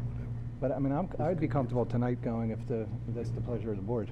All right. So we would be directing manager to purchase off of CoStars the necessary equipment. Is that basically the way we're moving? Okay. There's no issue, Mr. Clark. Any issue with that? No, I'm looking at a memo from my office back in April. At that time, there were 3 CoStar's contracts for these fixtures that are being discussed. And then we would just need to put together a bid spec for the installation. And when I say we, I mean the township, not we as in myself and Ms. Gallagher. Yeah, I don't want you putting together. No, not an electrical one, so. Ms. Gallagher maybe, but not you, definitely not. All right, is there a motion then to the effect? So moved. Okay, Second. all right, Mrs. Pullen, pull the board. Mr. Galloway? Yes. Mr. Boraski? Yes. Mr. Harvey? Yes. Mr. Rocco? Yes. Okay, thank you, gentlemen, very Hey, much. thanks for your time. Thank you very much. Appreciate it. Have a good night. Thanks for being patient. It was a long meeting. Yeah. Okay. All right. So ask Chief Wilcox to communicate with Ms. Rukoff tomorrow that authorizing the purchase of that equipment through CoStars. All right, item number 6. Consider authorization for advertisement for an ordinance amending Chapter 116 Dogs and Other Animals, Section 1, definitions and curbing of animals, and Section 11 violations and penalties. We had a discussion, I guess it was a few months ago, about our current ordinance, especially regarding people who have, I guess, especially dogs, that they're out walking and the dogs are, leaving behind the things that dogs usually leave behind. And if it's in somebody else's yard, people don't always pick it up, which obviously is illegal in addition to disgusting. We took a look at the penalties and found, quite frankly, that the penalties really weren't that stiff. This was an ordinance we hadn't looked at in a long time, hadn't been updated in a long time. And so this really kind of increases the penalties. $100 for a first offense, up to $200 for a second offense, up to $300 for a third and subsequent offense. And that would be for failure to pick up after your dog. It also would be for animals that are a nuisance in terms of noise. That does not mean the dog that, barks when the ice cream man comes down the street. It means the dog that is kept outside and barks for 4 hours, from midnight to 4 a.m. Because the owner doesn't care about the dog or isn't home or whatever. There's obviously a difference, and I think people understand the difference between a nuisance and just sort of a dog being a dog or anything else. So Ms. Gallagher put together the ordinance, and it does also actually increase fines or clarify. I think it also increased fines for biting animals that are right. It increases those as well. Yes. Yeah, so there's also a separate provision, board members will take a look, Exhibit B, Paragraph B. Those fines are for vicious animals for biting. Dogs that bite, the penalty go up from $200 up to $1,000 for that. So comments or questions for Ms. Gallagher? This is just, again, authorizing advertisement. I have none. No. Okay, is there a motion to authorize advertisement? So moved. Second. All in favor? Aye. Aye. Okay. Right, next is authorization to advertise regarding peddling and soliciting. And this also clarifies a few issues that came to light recently. And probably all over the township, I guess, that one particular vendor selling furniture made his way all over the township with a tractor trailer going up and down residential streets with people running alongside the tractor trailer, knocking on doors, asking if anybody wanted to buy furniture. And while, we welcome people's ingenuity and their ability to make money and capitalism, we also understand that, it can be an issue. So this does kind of address that. It does specify the kind of license you have to get to solicit, go to door. You have to have that license on your person. You have to show it. Everybody who's taking part in that process has to have that kind of a license. I think with the furniture salesman, the guy driving the truck had it, right. But the two people he had knocking on doors, running to people's houses, didn't have any kind of thing. I guess just for clarification, Chief Wilcox, when someone comes in and they want to go door to door, they fill out, an application. What's the process? What do the police do from that point? They first come in and they go into our office, and there's a girl in charge of that. She gives them all the paperwork, they fill out the paperwork, and the paperwork gets forwarded over to Mr. Gray. Once that's all completed, then eventually I'll sign off on it. Okay. All right, so that's part of the process of doing that. Now, to be clear, this also does a couple other things, which I think people will like. If you, and I've seen some of these, if you have a sign on your door, window, in your yard, no solicitors or no solicitation, and someone comes to your door anyway and knocks and says, oh, I'm, selling, whatever, furniture or steaks out of my truck or whatever it is, that's actually something that now they can be, cited for as being unlawful, okay? In addition, we also are going to be, this ordinance, if and when it's passed, will create a no solicitors or no solicitation registry. And what that'll do is allow residents who just, they don't want to necessarily have a sign on their front door, but they don't want people knocking on their doors to sell things, whether it's electricity or whatever it happens to be. They can register here with the township, and a list of those addresses that don't want to be bothered will be given to anybody that applies for the license to go out and solicit. And then obviously if they still knock at your door, it's still a punishment kicks in for them, the citation kicks in for them. Just so people know that the First Amendment protects people's right to free speech, and there are kinds of speech that we can limit and there are kinds of speech that we cannot limit, and I think people would agree that there are certain speech that should not be limited. These kinds of ordinances, the regulations we're looking at, would not apply to political or religious speech. So if someone's coming, someone campaigning for any office, whether it's local, county, federal, comes to your door and knocks, that does not, fall into this. We cannot regulate that kind of speech. That's the kind of speech that is protected under the Constitution, more so than commercial speech, which is the people that are coming saying, hey, do you want to buy electricity from this company? So there are things that we can limit, but living in a free society, there's things that we have to allow to go, and we can't limit. So comments or questions for Ms. Gallagher again regarding this proposed ordinance? Mr. Galloway? No, it appears well written. Mr. Boraski? I just want to comment that there is time limitations also, and solicitation and canvassing shall only occur within the township from Monday through Saturday between 9 a.m. and 7 p.m. and shall not be permitted on federal holidays. Yeah, I forgot about, thank you. Yeah. And we're actually going to have to alter that. A little further research revealed today that with respect to political speech, we can't stop them before 9 o'clock in the evening. Commercial speech you can, political speech, there'll have to be a separate time limit for commercial commercial and political speech. Okay. The political and all First Amendment type of speech is not required to obtain a permit, Right. but we can still put reasonable time, manner restrictions on it. And as Mr. Clark said, the 9 p.m. is kind of the cutoff for that. Okay, thank you. Mr. Rocco? I think it looks great, the no solicitation registry. I'd like to talk with Matt to see if we get that up on the internet so people can register right on there. The Chief's office has been doing a good job at posting it on to Facebook, your Facebook page, when people do apply. I'd like to see if we get that onto the website as well. That's a very good idea. I didn't get it, I thought, thank you. Yeah, and then just the other thing, I think I'd like to see background checks on these individuals. Do we have the ability to do background checks like on the fly? Just very cursory, just based on the information that they give us here, Yeah. and you can only do so much. And Yeah, Mr. that's Rocco, fine. that is one of the issues that we are still looking into, that we're going to clarify before we advertise this.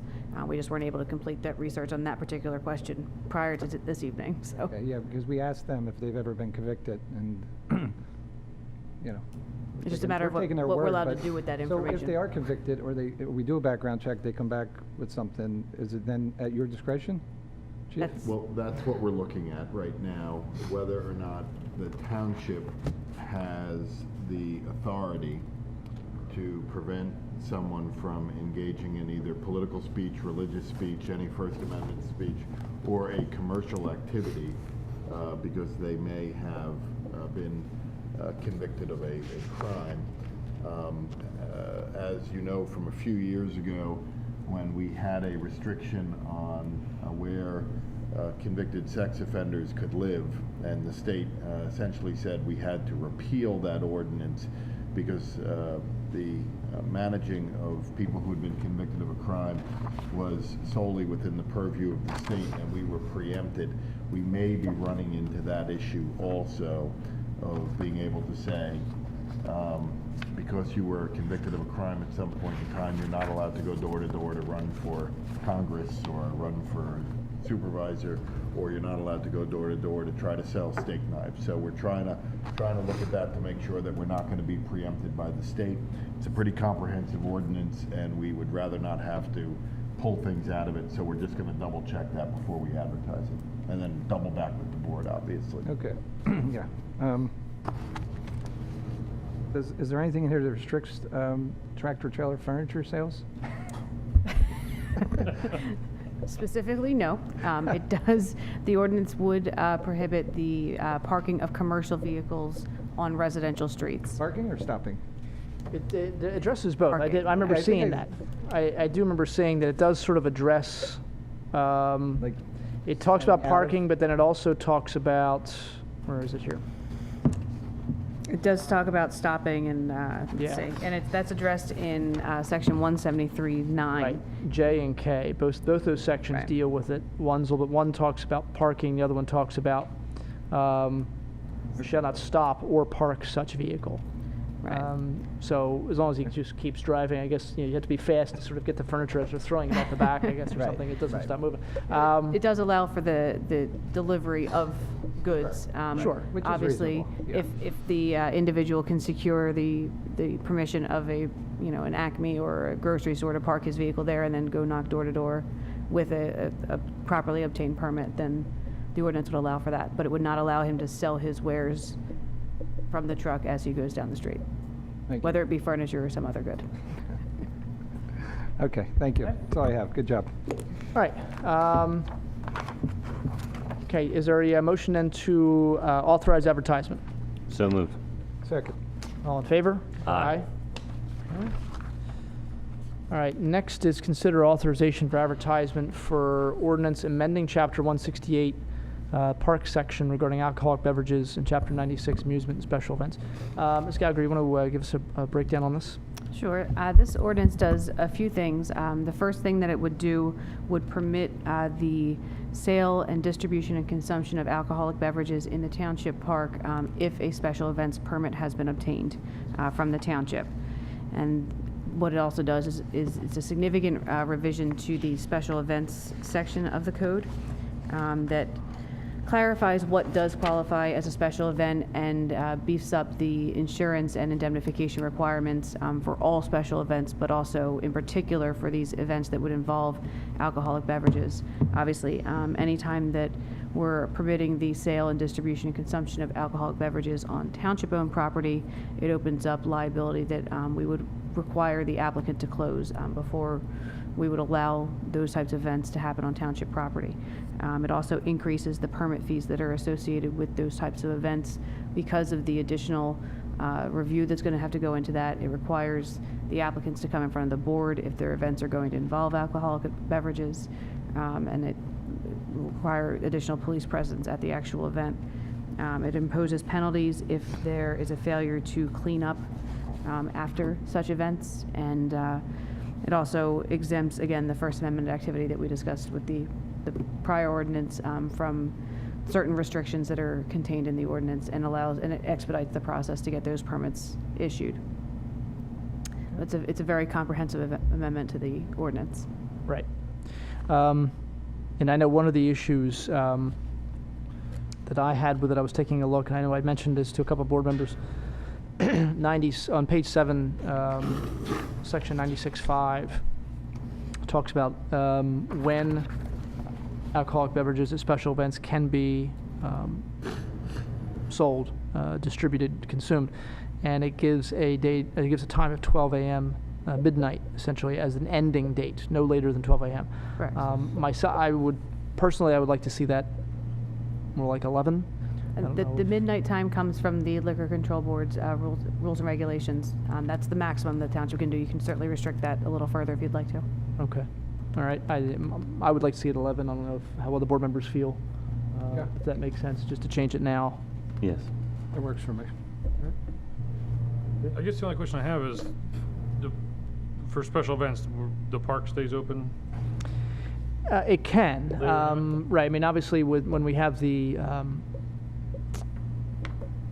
we had events, the fireworks, it stayed open beyond dusk. The Fall Soccer Club recently did a fundraiser for diabetes, and it was an all-night. The kids slept over. For the Delaware Valley Vietnam veterans, the flag ceremony, there are people that stay overnight in the park, and so we do allow it occasionally. I think I probably listed all the times we allow it. Usually, maybe half a dozen times a year we allow it. So, and as Ms. Gallagher said, and I know I'm in favor of making this sort of difficult. I think it's the park has always been sort of alcohol free. And I think a lot of people like that. This is not something, we are not opening this up for people that just want to have a family picnic and they roll a keg in or that kind of thing. That's not what this is about. This is for larger events. If someone's going to do a large fundraiser, this would allow under very, very strict guidelines. And again, as Ms. Gallagher said, it's not just a simple special event permit, like someone who's doing a block party. You have to come before this board ahead of time and get our approval to do this, And and post a significant fee. Yeah, and the ordinance also contemplates only one event in any 24-hour period on township property. Yeah. So that there's only one in the park at a time. Right. Yeah. So it's something we're sort of, I guess, dipping our toes into this and just sort of wanting to make sure that the park can be used to its fullest potential, and but also making sure we're shielding the township and protecting ourselves. So. Any other comments or questions? Yeah, actually about the block party. What's the fee for a block party special permit? As it stands right now, I don't believe that there is any fee associated with the. I thought it was This ordinance 50 does. bucks. This would make it This would impose a fee of $50 per application. I'm not in favor of block party fees. I would actually like to encourage block parties. And I think, having a cost associated with them is not necessary. The $50 fee was intended to defray the cost that is associated with reviewing the applications. That's certainly a matter for board discretion. If you want to exempt the block parties or consider them on a case-by-case basis.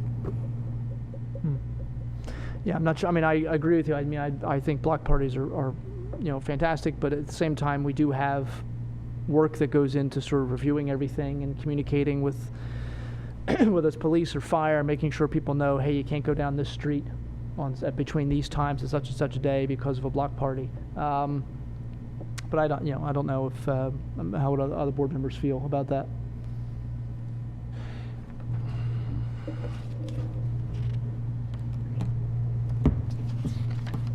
Yeah, I wouldn't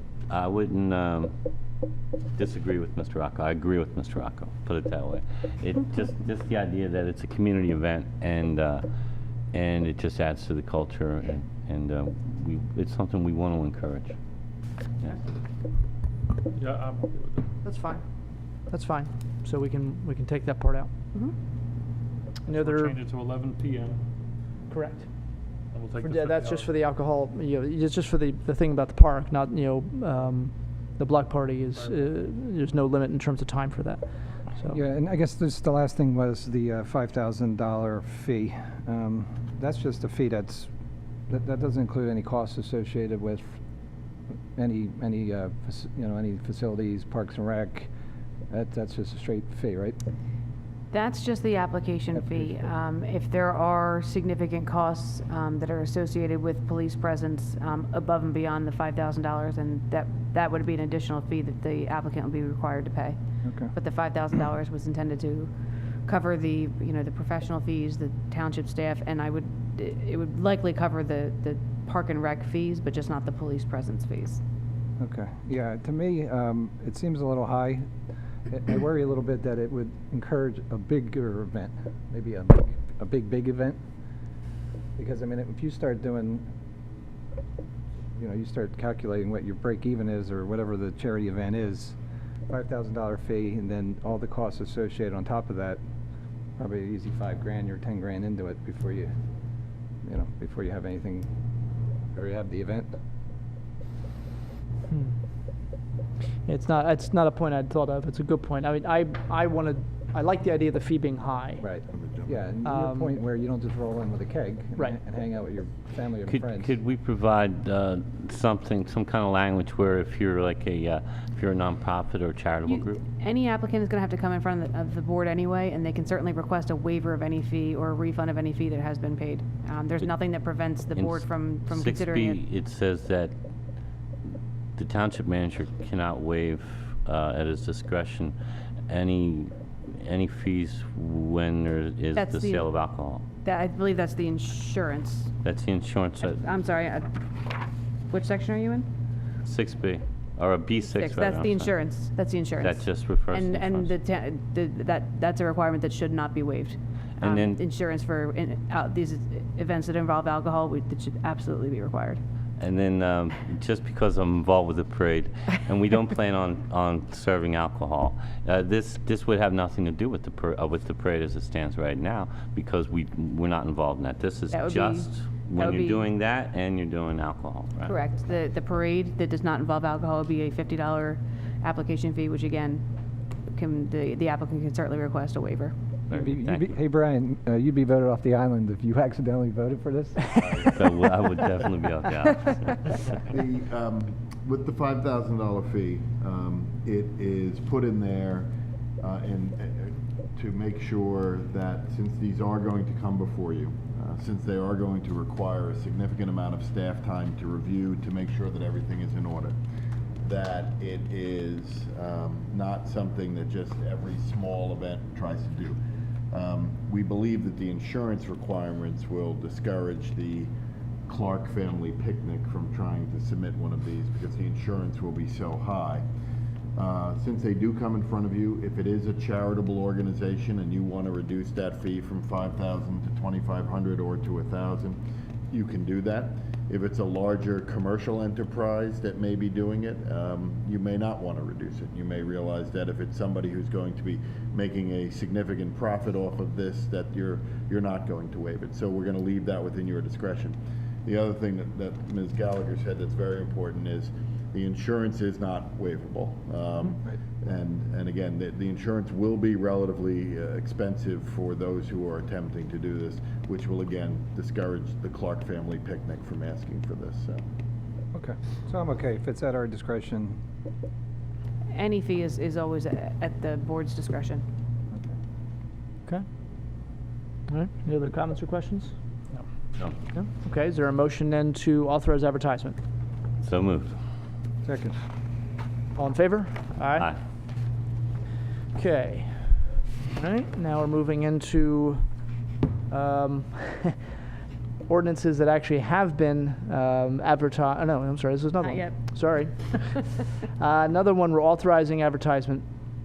This is changing zoning of a particular parcel on Newbold Road from light industrial to planned industrial park district. Ms. Gallagher, going to explain sort of the rationale behind this? Sure. This is a land development matter that has been in front of the board several times. They most recently, the board approved a minor subdivision in August of 2013. This would approve the zoning change from light industrial to planned industrial park for one of those subdivided parcels. It's located at 450 Newbold Road in Fairless Hills, tax map parcel 13-028-088-002. This is at the request of the property owner, and they provided the legal description of the parcel, which is attached to the draft ordinance. This would then have to go in front of both our local planning commission and the county planning commission, and would come back in front of the board in September or October for final approval. Okay. Comments or questions? Do you know the purpose of why he wants to do this or needs to do it? It has to do with, I believe, the use of the property would be more consistent with the planned industrial park rather than the light industrial. We kind of suggested they do this. They took a little piece of Conrail property behind their property, made it theirs, so we thought they should rezone that little piece they took off the Conrail, so the entire property would have one zoning Got it. district. Okay, cool. Makes sense. Any other questions or comments? No? No? All right, is there a motion to authorize advertisement? So moved. Second? All in favor? Aye. Aye. All right, now we can adopt a couple things. All right, adopting an ordinance amending Chapter 203 Vehicles and Traffic. This is specifically dealing with some of the issues we encountered during the winter that everyone would love to forget. And it talks especially about powers of the chief and the manager regarding when they can declare a state of emergency, vehicles being moved off the road so snow plows can go through, and also towing of vehicles. Clarify some of the issues that came up during some of those events. One of the things that has been clarified, I know a couple of us got some input from residents. The old ordinance did specifically say that when snowfall reached 2 inches or more, that people were expected to have their cars off the street so the plows could go through. That actually had been in the ordinance, you know, for forever, I guess, maybe at some point. It's not something new. However, I think when this was originally advertised, people looked and thought that was something we had added. And thought that, you know, 2 inches, shouldn't it be more? Why is it only 2 inches? Why not less? You know, et cetera, et cetera. And I think what we discussed as board members was that it wasn't just a random depth of snow. It was essentially, we feel, how much snow there would need to be in order for the plows to go out. You know, if you're only getting a dusting of snow, we're not going to send plows out. The snow is probably going to melt, you know, by before noon anyway. But when you get to about 2 inches, the plows are going to have to go out. And so this ordinance takes away the depth issue. It simply says that when the snow reaches a depth where the plows, the township plows will have to come around, residents are expected to move their vehicles from the road. You know, and that is, again, a common courtesy. Hopefully we never have a winter like we had, where we have snowstorm after snowstorm after snowstorm. And that was the problem that our plow drivers were seeing, was that it wasn't just that, you know, a car was left in the road after one storm and they had to kind of go around it, and the snow kind of got piled up and they didn't get as good a run plowing the snow as they wanted to. It was that after the next storm, the car was still there, and the next storm, the car was still there, and the next, and then by that point, it just became a nightmare to try and even just get down the street. And it is, again, part of being in a community. You know, that it's not just your road. It might be your parking spot in front of your house, but the whole road belongs to everybody in the township. And it's unfair for one person to sort of leave their car there, you know, and not move it. So that's one of the major changes in here. Other comments or questions from board members to Ms. Gallagher? Anything I missed, Ms. Gallagher, you want to highlight? There is a rather lengthy dissertation of all the stop signs in the township that was also included in this. What we discovered when we were looking at Chapter 203 with the police was that there were a variety of stop signs present in the ordinance that were not actually physically present in the township, and vice versa. So this is a comprehensive redo of the stop sign provision of Chapter 203, which is the bulk of the ordinance that's in front of you tonight. It also removes certain sections of Chapter 203 that were no longer used, and brings and refers back to Chapter 206, which is our records provision for the towing and removal of vehicles that are illegally parked, so that all the towing is dealt with in Chapter 206 rather than having separate provisions in Chapter 203. Okay. All right, thank you. Comments or questions regarding the proposed ordinance? No. Everybody's okay? Nope, yep. All right, this will be ordinance 06. 06. Is there a motion to approve ordinance 1406? So moved. Second. Motion made and seconded. All in favor? Aye. Okay, and Ms. Gallagher referenced Chapter 206, another amended ordinance, this regarding records, and again, this also referencing the issues with the storms. This allows our police to, in cases of emergency, call any wrecker. As it is right now, people who are going to be tow truck or who are going to operate tow trucks in the township and receive calls from the township in events of accidents or cars that are stranded. There's a rotation that they follow. They're called, based on whatever day it is. It's one company's turn to be called. In situations like the ones we had this past winter, sometimes we can't rely on one company to do all the towing we need to do, and so this would allow us to sort of circumvent that and call anybody we could, to basically all hands on deck in emergency situations. And it would only be for that situation. And it also does clarify the responsibilities of the tow truck drivers, of the wreckers, in terms of notifying the people whose vehicles they have towed.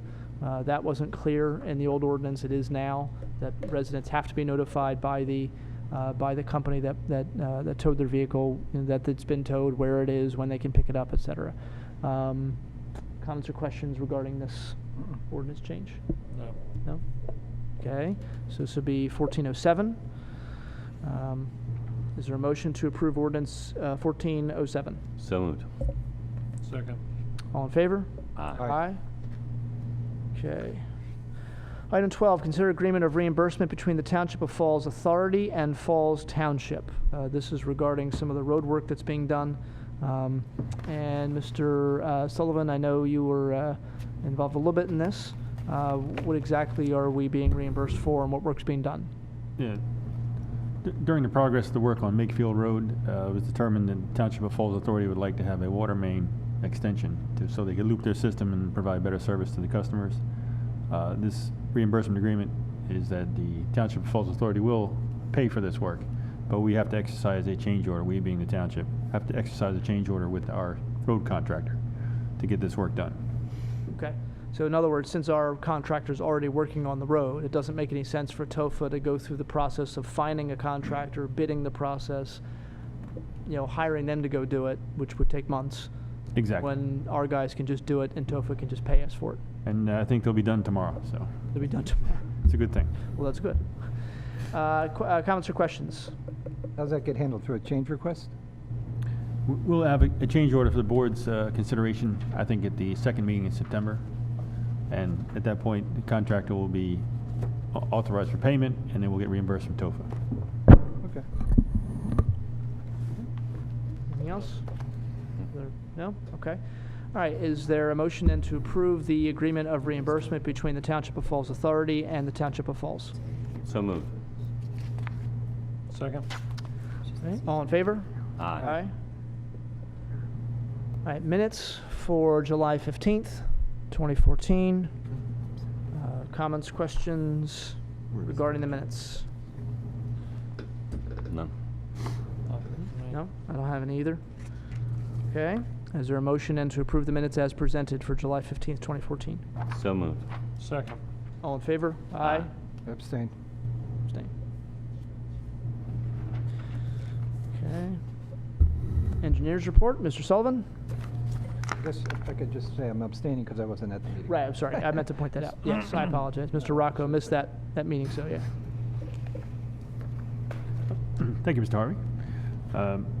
In the first week of August, the damaged piles, whatever was left of them, were removed, and the new piles were installed, and the boat ramp on the left-hand side of the facility were replaced, and I think we opened the boat ramp a couple days after they were done. It was done over the weekend of August 1st. I think we were open by Wednesday, whatever date that was, the 6th of August, I believe.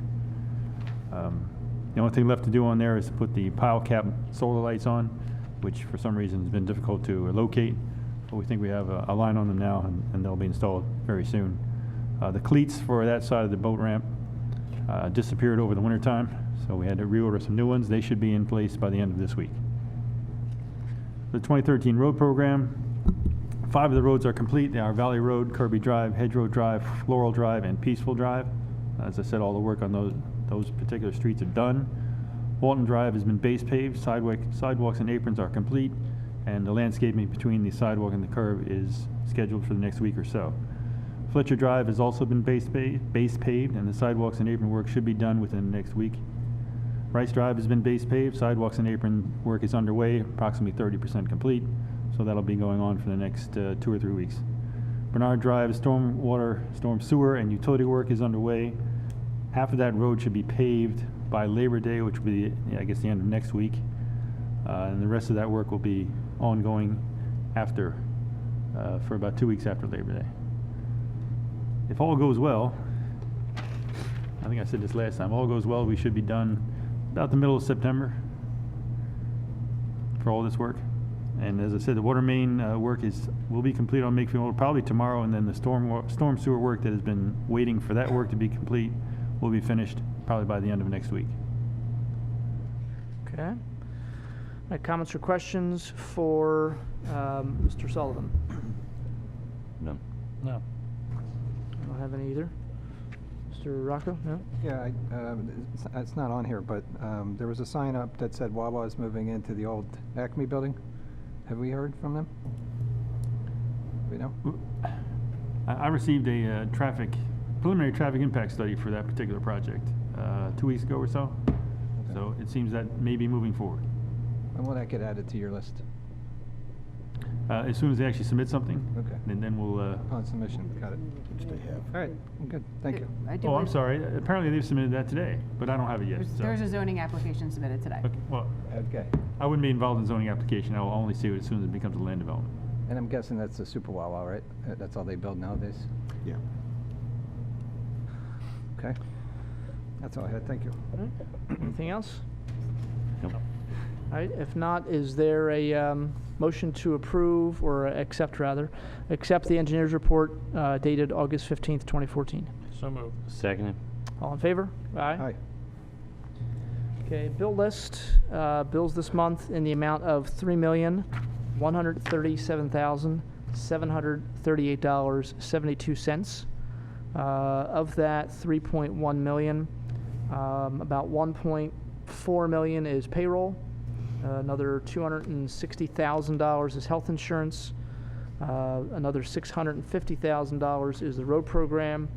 And there's about $300,000, actually a little more than $300,000, which is insurance for the township, general liability insurance, I think. So essentially, salary, benefits, road program, general insurance, 4 items on a bill list that's dozens of pages, makes up 81% of the budget, just those 4 items, just to give people an idea of where the money's going.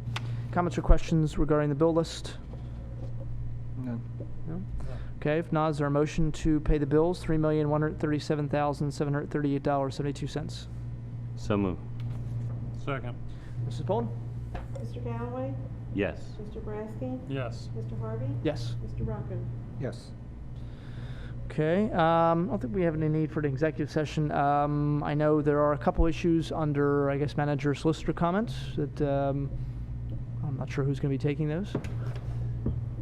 I have one, and I believe Ms. Gallagher has one. One item that did not make it on the agenda this evening, we would seek authorization to advertise for a zoning change for 2 properties located on New Falls Road. One is 8525 New Falls Road, tax map parcel 13-018-001, and 8545 New Falls Road, tax map parcel 13-018-002. As Ms. Gallagher indicated before with the other zoning change, once this is prepared for advertisement, it will go to our planning commission and also go to the county planning commission. The one parcel involved here, the 8525 New Falls Road, is the proposed Fairless Hills Credit Union, and they are seeking rezoning from NCR to NC, and the property next door to it, it is every indication that they'll also move to that zoning. If we didn't rezone both parcels, we would have an NCR surrounded by NC, and that would be considered spot zoning, and we wouldn't be able to do that. Okay. What is the Burger King, do you know? I believe that's NC. I believe that's NC. Yeah. Right. Yeah. Makes sense. Yeah, so this is for people and Mr. Rocco just mentioned the Burger King. It's right on the corner of New Falls Road and Hood Boulevard. Next to the Burger King was a bike shop that just closed recently. That was a pharmacy at one point. I forget the name of it. Was it Windsor? No, was it? Windsor Farm. The Windsor Pharmacy? Yes. Is actually going to be a pharmacy again, apparently from what we understand. And then next to that property, immediately adjacent, is sort of an area that's sort of open. There's some trees there. That is the site that is being purchased by Fairless Credit Union. And they're going to be building a new credit union building there. So that's what we're looking at in terms of moving forward in that area on New Falls Road. Any other comments or questions regarding the authorization to advertise? No? If not, is there a motion to authorize advertisement? So moved. Second. All in favor? Aye. Okay. The township is reached out to Verizon in order to obtain internet services down at the boat ramp in order to operate the kiosk. In order to provide those services, the Verizon has submitted an easement agreement to us, which we have reviewed, regarding property located at 285 Pennsbury Road. It would be for underground facilities only. We've reviewed the easement agreement. It's acceptable to the solicitor's office, and the engineer's office has also reviewed it, and it's acceptable to the engineer's office. So we're asking for approval to execute the easement agreement prepared by Verizon regarding 285 Pennsbury Road. Okay. All right. Comments or questions regarding the proposed agreement with Verizon? No. None. Okay. All right. Is there a motion then to authorize the or enter into the agreement with Verizon regarding the easement for internet service down at the Quaker Penn Park? So moved. Second. All in favor? Aye. Okay.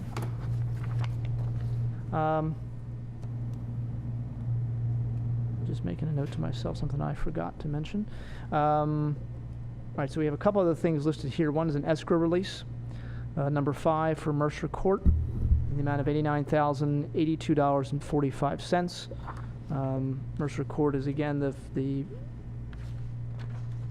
building of the townhouses right next to the Township building here.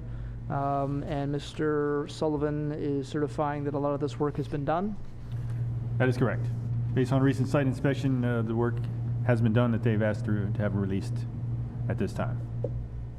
Okay. All right, so is there a motion then to authorize the release of escrow to Mercer Court, $89,082.45? So moved. Second. All in favor? Aye. Oh, wait, excuse me, sorry. We're spending money. I have to do roll call. Mrs. Pullen? Mr. Galloway? Yes. Mr. Boraski? Yes. Mr. Harvey? Yes. Mr. Rocco? Yes. Okay, and we do have also from the police department, Mr. I don't know, Chief Wilcox, if you want to talk about the speed spy. Is that something we're doing this evening, or is that something? No? Okay, we can hold off on it. There was a memo here regarding a speed spy. I didn't know if this was something we wanted to act on this evening. $3,480 memo to Mr. Gray from Lieutenant Airy. So, but if we're not ready, it's fine. Mr. Chairman, I think the Lieutenant Airy and the Township Manager, Mr. Gray, are working on that right now. Okay. I'm not sure if it's been finalized. Okay, that's fine. That's fine. We can hold off on that. All right. We're good otherwise? Okay. All right. All right, board comment. Let's turn over to Mr. Rocco. Okay, thank you. Just 2 quick things. I'm excited about us moving forward with the building. I think we're long overdue with that, and also the LED lights. To save $1.2 million over 10 years is a lot of money. So I also think it's gonna help the look.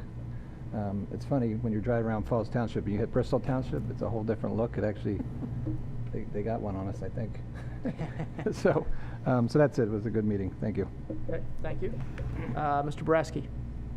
Yeah, same thing here with me. We had a good night, a lot of advertising, the building, the LEDs, discussions. Now I follow. Just want to encourage the residents at home to, come to the next meeting and, let us know how you feel and you know, maybe some different options or opinions will help out. That's it. Okay. Mr. Galloway? No comment tonight, thank you. Okay. All right. Wanted a couple things just to bring up. Again, I want to echo the comments of the board members here in talking about people that came out this evening and the different opinions we got, ideas we had. It's good to have sort of a discussion. It wasn't always something we could do on this board, to have sort of an open discussion like that about issues, and you know, the agenda, I think, or I know the agenda of the five gentlemen that sit up here, the four gentlemen with me, as well as the professionals that work here and the administration, is really the betterment of Falls Township. There's no other agenda than that, and the five of us are all fathers. We're all raising our children here in this township, and you know, this is our home, and we want to do the best we can to make it even better than it is. And these are, you know, especially the issue with the building's a big decision, you know, and talking about, you know, is the building going to last 20, 30 years? I'm hoping it lasts a whole lot longer than that. But it is a big decision, and it's good to be able to have sort of an open discussion this way and have some input. So we can't promise we're going to make everybody happy. We can't promise we're going to do everything that people ask us to do. But we certainly are going to listen, and ultimately we have to make a decision that we think is best, and trust that we're making the right choice. And we ask you to trust us as well, as you have in the past, and we appreciate that trust. We do have some people that have put in for appointments to some of our boards and commissions. Some of the boards and commissions really haven't been meeting very much in the summer, and some others have. And we took some time to have some people send in some things, some letters of interest. And with the board's permission, I did have a chance to talk with all the people I'm going to be bringing up here. And I've talked to board members about these and keeping them updated on the different conversations we've had with these different individuals. We have one opening on the Park and Recreation Board. We had 3 people who put in letters of interest. We talked to a few of them, 2 of them actually. The third person just put something in last week. One of the people, I think the person I'm going to nominate, Jesse Hruda, put in a letter of interest back in January to be on this board. We did not have an opening in January, but we have one now on that board. It's a pretty popular board. A lot of people want to be on it. And so I'll ask that for a second as I nominate Jesse Hruda for the vacancy on the Park and Rec Board. Second. Okay. All in favor? Aye. Okay, thank you. We have Mr. Steve Russell, who put in for the Historic Preservation Board. I was talking to Mr. Russell. He has a background in construction, and thinking about the Historic Preservation Board versus the Historic Review Board, which takes a look at projects in historic Fallsington, make sure they comply with the historic qualities of the neighborhood. I thought that he might be better suited for that board. I had the discussion with him, and he agreed and feels sort of excited to be on that. So I'll ask that for a second, I'll nominate Mr. Russell for the Historic Review Board. Second. Mm-hmm. All in favor? Aye. Okay. And we have 3 openings on our Environmental Advisory Council, and we have 3 people who put in for to be on that board. Elise Karuna, Andrew Hutzel, and Barbara Nelson. Talked to all 3 of these individuals over the past couple of weeks. 2 of them actually have backgrounds in environmental science, and all 3 have gotten up to a point in their lives where they felt like they wanted to contribute to the community. And so we appreciate all the interest that we have. Where some people we can't appoint this evening, unfortunately, we don't have openings on those particular boards. But we do appreciate everybody putting their names in. So I'll take a look, and let's see. Environmental Advisory Council. We do have 3 vacancies. And not sure of the terms. What I'll say is that, I guess in no particular order, I'll nominate Elise Karuna for the longest of the vacancies on the EAC. I'll nominate Mr. Ms. Nelson for the second longest, and Mr. Hutzel for the shortest of the EAC openings. You know, and obviously, these can come back up periodically, and they can just be reappointed. So I'll ask for seconds to those nominations. Second. Okay, we'll do them all at once. All in favor? Aye. Aye, thank you. All right. And